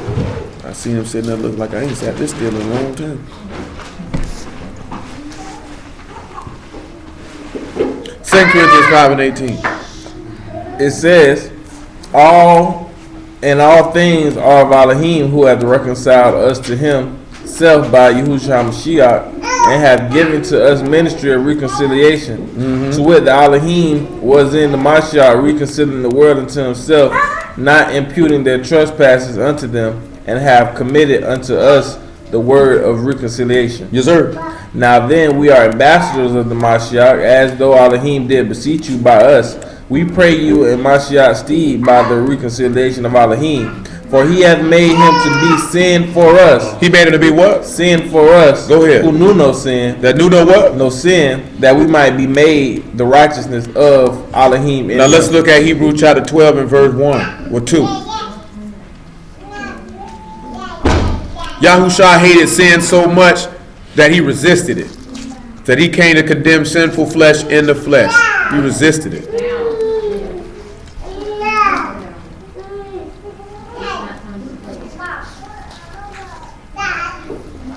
It says, looking unto Yahushua, the author and finisher of our faith, who for the joy was set before him endured the state. Endured the The what? state. And what else? Despising the shame. Despising the shame. And is set down at the right hand of the throne of Elohim. Go ahead. For consider him that endures such contradiction. That's what I say. For on the surface, it looked like Yah went against his own law, didn't it? Because he went contradictory to himself to save man. He didn't do that for himself.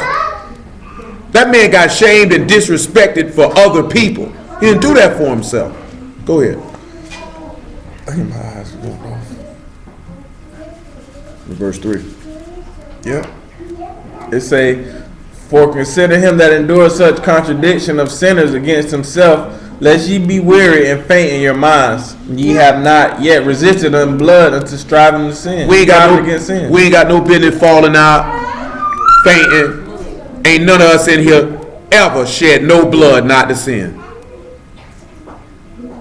Because how many of y'all feel like you at this particular moment in your life that you could have went and did what he did to not sin?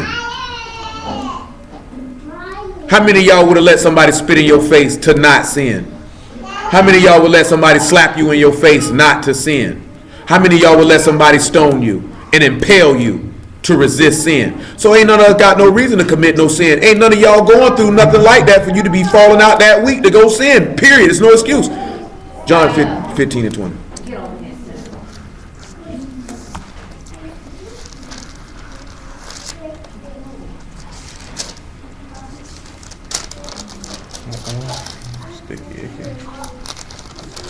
What you eating? Peanut butter jelly sandwiches? What you doing, man?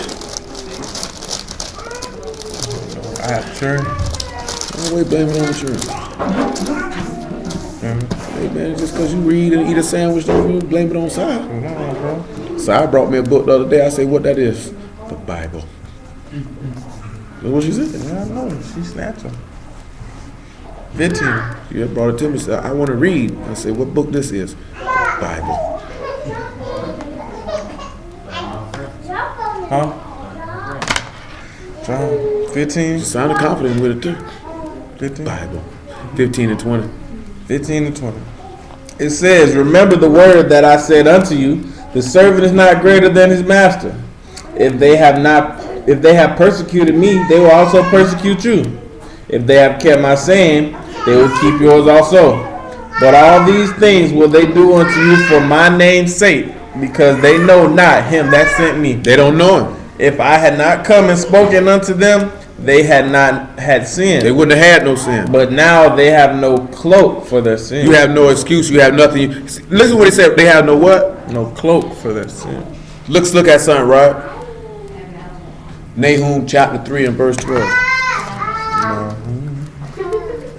Nahum. Chapter 3 and verse 12. It says, all thy strongholds shall be like fig trees with the first striped fig. If they be shaken, they shall even fall into the mouth of the eater. Behold, thy people in the midst of thee are women. The gates of our land shall be set wide open unto thine enemies. The fire shall devour thy bars. Draw thee waters for the siege, fortify the strongholds. Go into clay and tread the mortar, make strong the bricklet. There shall the fire devour thee, the sword shall cut thee off, it shall eat thee up like cankerworm. Make thyself many as the cankerworm, make thyself many as the locust. Thou hast multiplied thy merchants above the stars of the Shamaim. The cankerworm spoileth and fleeth away. The crowned are as the locusts, and the captains as the great grasshoppers, which camp in the hedges in the cold day. But when the sun arises, they flee away, and their places is not known where they are. Thy shepherds slumber, O king of Assyria. Thy nobles shall dwell in the dust. Yeah, I ain't hit what I wanted. Thy people is scattered upon the mountains, and no man gathereth them. There is no healing Make of that the 3 and bruise. 3 and 5. We way off. I read the whole chapter. No, he started at verse 12. Just 3 and 5. That's what I wanted. Listen what he say. The horseman lifted up both the bright sword and the glittering spear, and there is a multitude of slain, and a great number of carcasses, and there is no end of the corpses. They stumble upon their corpses. Because of the multitude of the whoredoms of the well-favored harlot, Yeah, you definitely didn't read verse 5. You read verse 3. Continue on though.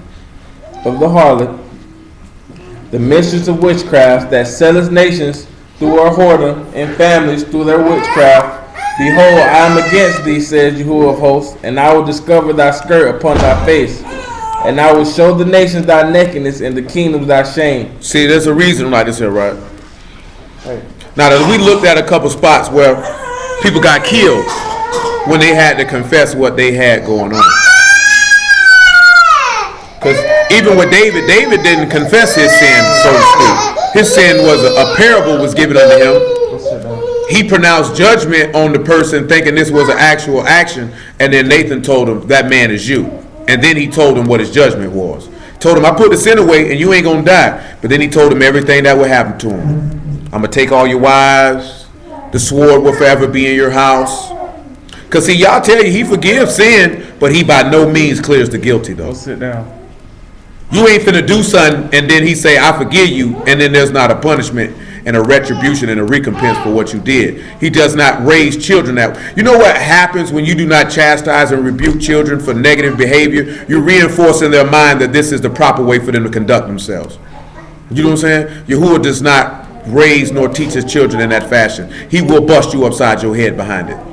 You know what I'm saying? You gonna catch something behind that. Look what happened to Moses. Moses was called the meekest man upon the whole face of the earth, right? He told him to speak to the rock, and what did Moses do? And he didn't let Moses get in the land. He forgave Moses, but he said, I'm not forgetting that. You will not get in this land. He didn't let Moses slide. Like you're not gonna slide. He's just not gonna overlook that and be like, it's all right. No, you will pay a penalty for that. Something will happen. He did not play around. What did he do with Miriam and Aaron when they went and running their mouth against Moses? He hit Miriam with leprosy and told her daddy should have spit in her face and maybe she would have learned to be humble.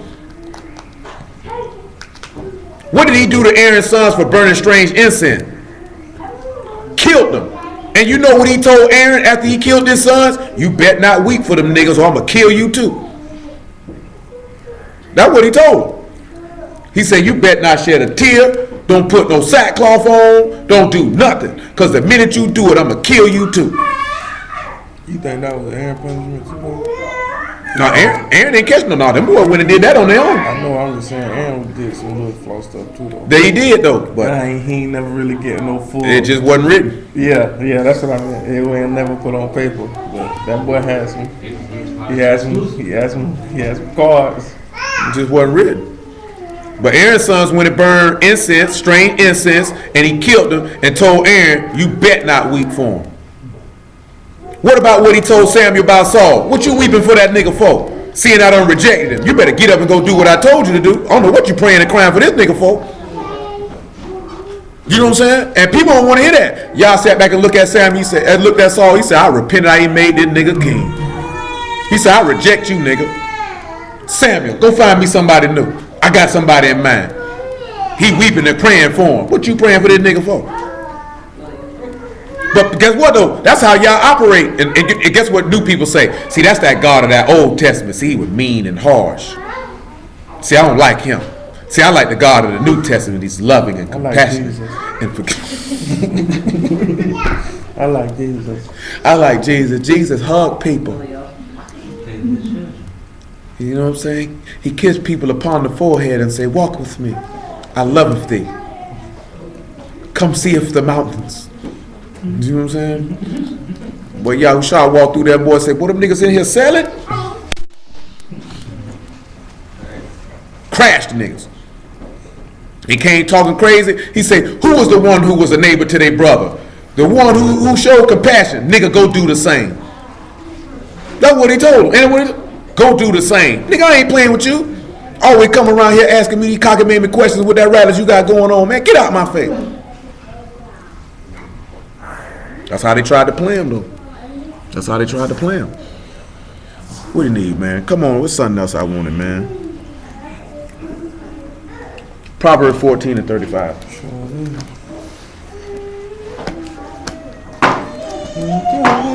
You got insect bites everywhere, no motherfucker. You said 14? And 35.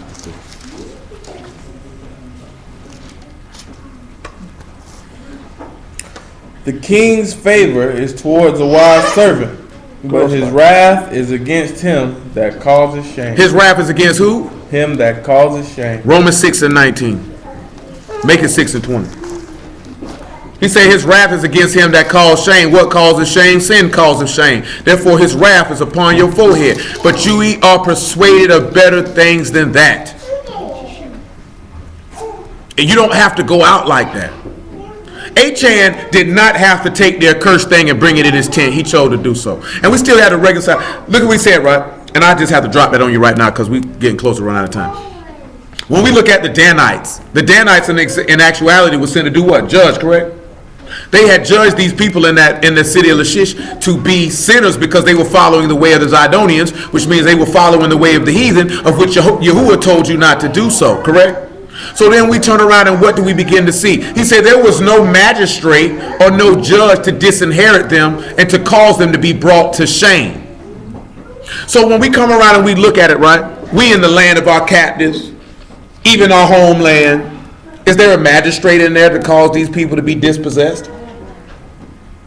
It is not. He said, matter of fact, didn't he just say in verse 10 in Judges 18 to take that land because that land has everything you would want in it? Well, New Jerusalem will have everything that you want in it. Living waters, tree of life, Elohim, peace, safety, righteousness, judgment, and truth. So Yahushua has to come through to be that magistrate or to be Dan and to execute judgment to cause them to dispossess that place where they dwell. See, and another thing too, in the epistle of James, you know, James told us to do something in about the 16th verse and the 5th chapter of that epistle. Does anybody know what that was that he told us to do? I guess we'll look at it in a moment. What I got you going to? I had Romans 8. Romans 6. Romans 6 and 20. Romans 6 and 20. And for Romans 6 and 20, James 5 and 15. It say, for when ye were the servants of sin, ye were free from righteousness. What fruit had ye then in those things whereof ye now are ashamed? He said, when you were a sinner, what fruit had you? Because you're supposed to be ashamed. In the book of Ezekiel, he said, be ashamed, O house of Yasharal, every one of you. Be ashamed. That's one of the biggest reasons why people don't stop sinning, because they are not ashamed. You're not ashamed of your behavior. This is the reason why he brought Achan out there. Let him get shamed. Let me shame David. And it was also for one other reason, to bring him out in front of the whole congregation, that they all might fear and put the evil from amongst you. Because everybody else has to consider. Because we want the good part of y'all, but don't nobody want the hard part. We want the hard part to fall on our enemies, don't we? It's going to fall on the white man. White man going to get it. The white man is the devil the Bible speaks of. Ain't that what them niggas like to say? When the devil is the devil that the Bible speaks of is he that commits sin. All of Israel will be saved. All Israel will be saved. Boy, them niggas gonna be hot when they go stand in front of that throne. And that man say, I never knew you. Depart from me, you work of iniquity. Come on, man. Romans 6, man. 21. The fruit had ye then in those things whereof ye are now ashamed, for the end of those things is death. The end of those things is what? Is death. Is what? Death. But now being made free from sin and becoming servants to Elohim, ye have your fruit to holiness. And the end is everlasting life. For the wages of sin is death, but the gift of Elohim is eternal life through Yahushua HaMashiach, our master. Because Yahushua became sin, that's what he got paid. What he got paid with death, but he brought forth eternal life through his resurrection and the promise and hope of Elohim, of which he laid upon him. Which direction are you going to choose? Jeremiah 13 and 22. What about that, James? I'm going to get in a second. I got something else first.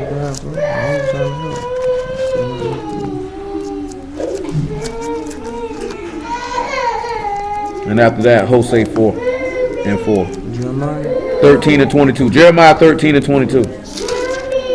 Oh yeah, I need songs, folks. It said, Thou say in thy heart, wherefore come these things upon me? For the greatness of thine iniquity are thy skirts discovered. He said, why is all this coming upon me? Because your what has been discovered? Thy skirt. Because your sin here I lifted up and make you naked. I got exposed. Thy heels are made bare. And your heels are made what? Bare. I got to show you out here. Come on. Can the Ethiopian change his skin? Can he change his skin? Or the leopard his spot? Can he change his spots? Then may ye also do good that are accustomed to do evil? Can you do good that are accustomed to do what? Evil. Therefore will I scatter them as stubble that passes away by wind of the wilderness. This is thy lot, the portion of thy measure from me, says Yahuwah, because thou hast forgotten me and trusted in falsehood. What verse we in? 26. That's what he wanted. So he said he exposed him and brought the shame on him, right? Mm-hmm. Give me Psalms 4 and 2. After Psalms 4 and 2, Hosea 4 and 4.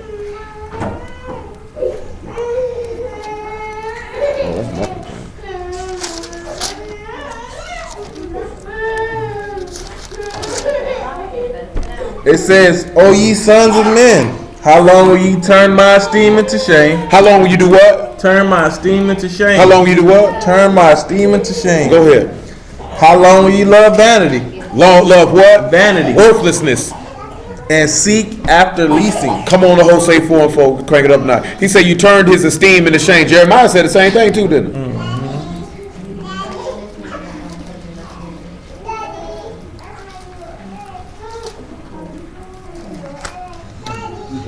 Yet let no man strive, nor reprove another, for thy people are as they that strive with the priests. The people ask who that do what? Strive with the We priests. fight against the word. We fight against Elohim. Therefore thou shalt fall in the day, and the prophet also shall fall with thee in the night, and I will destroy thy mother. Go ahead. My people are destroyed for a lack of knowledge, because thou hast rejected Hold on, he said knowledge. he'll destroy their mother. Who's their mother? Jerusalem. He destroy Jerusalem. Go ahead. It says my people are destroyed for a lack of knowledge. They destroy for what? A lack of They knowledge. destroy for what? Lack of knowledge. There's a lot of people gonna go in 1 Corinthians 15 and 34. He said, some of you have not the knowledge of Elohim. I speak this to your shame. It's a lot of people who gonna go to hell because they don't know the word. If you don't know the word, he just said you'll be what? Destroyed. He said my people are destroyed for a lack of knowledge. Read it again. Because everybody know this verse. Everybody like to repeat it, especially if they know they're Israelite. Go ahead. My people are destroyed for a lack of knowledge, because thou hast rejected knowledge. Because see, that's why they destroyed, because of lack of knowledge, because we reject the word. You reject it. You hear it and say, no, that don't work for me. I don't want to do that.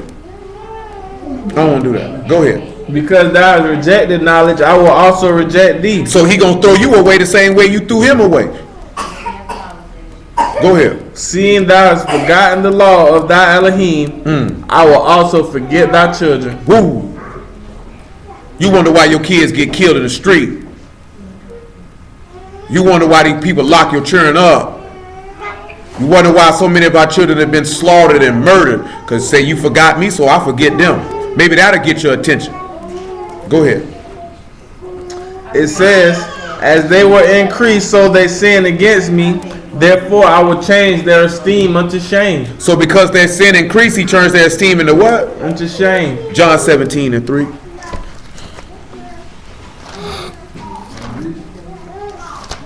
After John 17, Acts chapter 8 and verse 30. It says, and this is the eternal life, that they might know thee, the only true Elohim, Yahushua Mashiach, who thou hast sent. Yep. I have esteemed thee on the earth, and I have finished the work which thou hast given me to do. Yep. And now, O Father, esteem thou me with thy own self, with the esteem which I had with thee before the world was. Now, in the epistle of Colossians and in the epistle of Hebrew, does it not say that Yahushua is the express image and majesty of Elohim? Wouldn't he be his esteem? But he took his esteem and turned it into shame. He turned it into shame because he turned him into sin. So therefore, because of that, he ended up being humiliated. Because men took the esteem of Elohim and turned it into shame. They shamed this man. Acts 8 and 30.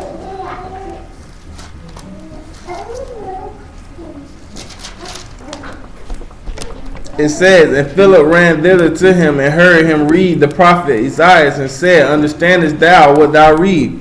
And he said, how can I, except a man should guide me? And he desired Philip that he would come up and sit with him. And the place of the scripture which he read of was this: he was led like a sheep to the slaughter, and like a lamb dumb before his shearer, so opened he not his mouth. And his humiliation, his judgment was taken away, and who shall declare his generation? He said his humiliation and judgment was taken away. Like I said, we've mentioned all these things, and y'all should know the story well. This man was greatly humiliated. How many people would have suffered that for people contrary to you? A lot of y'all know y'all don't like to deal with nobody you don't like, or somebody you know don't like you. You know what I'm saying? You won't show them no compassion, no mercy, no love, no nothing. I don't like that nigga. I say it's not very many people on this planet that I don't like. It's a lot of people I don't fool with. You know what I'm saying? I ain't say it's too many people I've met in my lifetime. I'm like, I don't like him. You know what I'm saying? Because if you don't like somebody, that means hopefully it would be because there's something intrinsically wrong with their character. To where you say, I don't like this. I know how some people, I just don't like them. You don't even know them. You know what I'm saying? I never understood how somebody can say they didn't like somebody and they didn't even know them. So there's a difference from not liking somebody and not fooling with them. I just got don't fool with you don't mean I don't like you. I just don't care to be in your presence. You know what I'm saying? Now I will say that if I don't like a nigga, I will not be bothered with them. I'm not going to pretend like I'm your friend. I'm not going to call you and act like I'm not going to do none of that. When I see you, oh, what's going on, bro? Shh. You may get a cordial response, you may not. It will depend on how I feel at that particular moment in time. If I don't like you, if I don't fool with you, no, I'm not going to do all that. Because that's phony. If I don't fool with you, I don't fool with you. Ain't no sense acting like we down and we cool and I know I don't fool with you. Because Yahushua didn't do that. He ain't fool with him, he ain't fool with him. Nope. Unbelievable. Where we at? All right. Yeah, we good on that. So when we see that, and that was the purpose. Come back to go to James 5 and 14 now, or 5 and 15. And that was the purpose of like why you confess sins before you get immersed, because you are just partaking in his humiliation. When you went in the water, you were partaking in his death. When you came out of the water, you were partaking in his resurrection. If that makes sense in the 3-step process of what occurred to him. And that's the process of that act for you without actually having to die. All you got to do is die to yourself. James 5 and 15.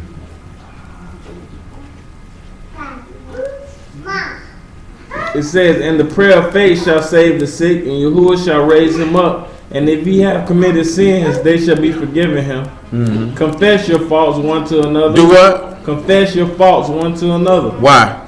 And pray for one another. And what else? That ye may be healed. That you may be what? May be healed. Go ahead. The effectual fervent prayer of the righteous man availeth much. And that's what you got to sit back and look at. If you do that to one another and pray for each other, then maybe somebody can be healed. Because you can't heal what you don't reveal. You can't fix what you ignore. You know what I'm saying? You can walk around and be like, I got a lust problem or I got this problem. You better go talk to. You better get that off your chest. You better confess it. Keeping it to yourself is how you get wallowed in the sin and it overtakes you. That's how that happens. Because you stewing on it in your own brain and then you end up doing it. See, because you know, the thing is we don't want nobody to think that you wrestling with this or you dealing with this. You thinking, you know what our problem is that you're too concerned and worried about what somebody gonna think or say about you.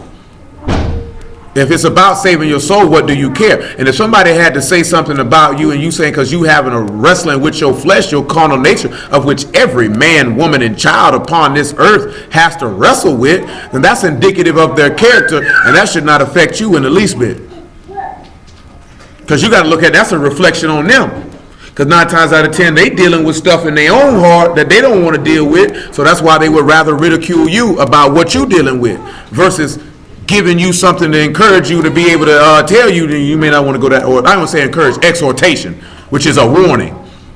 You know what I'm saying? But people like to do what they want to do. Ain't that what the words say? People like to do what they want to do. Everybody doing right now. Everybody do what's right in their own heart. That's what people like to do. You know what I'm saying? But that ain't what it is. That ain't what it is. We've been partakers of this man's shame and humiliation by being buried in his death, and let's live like it. And we'll finish there as Romans 6 and 4.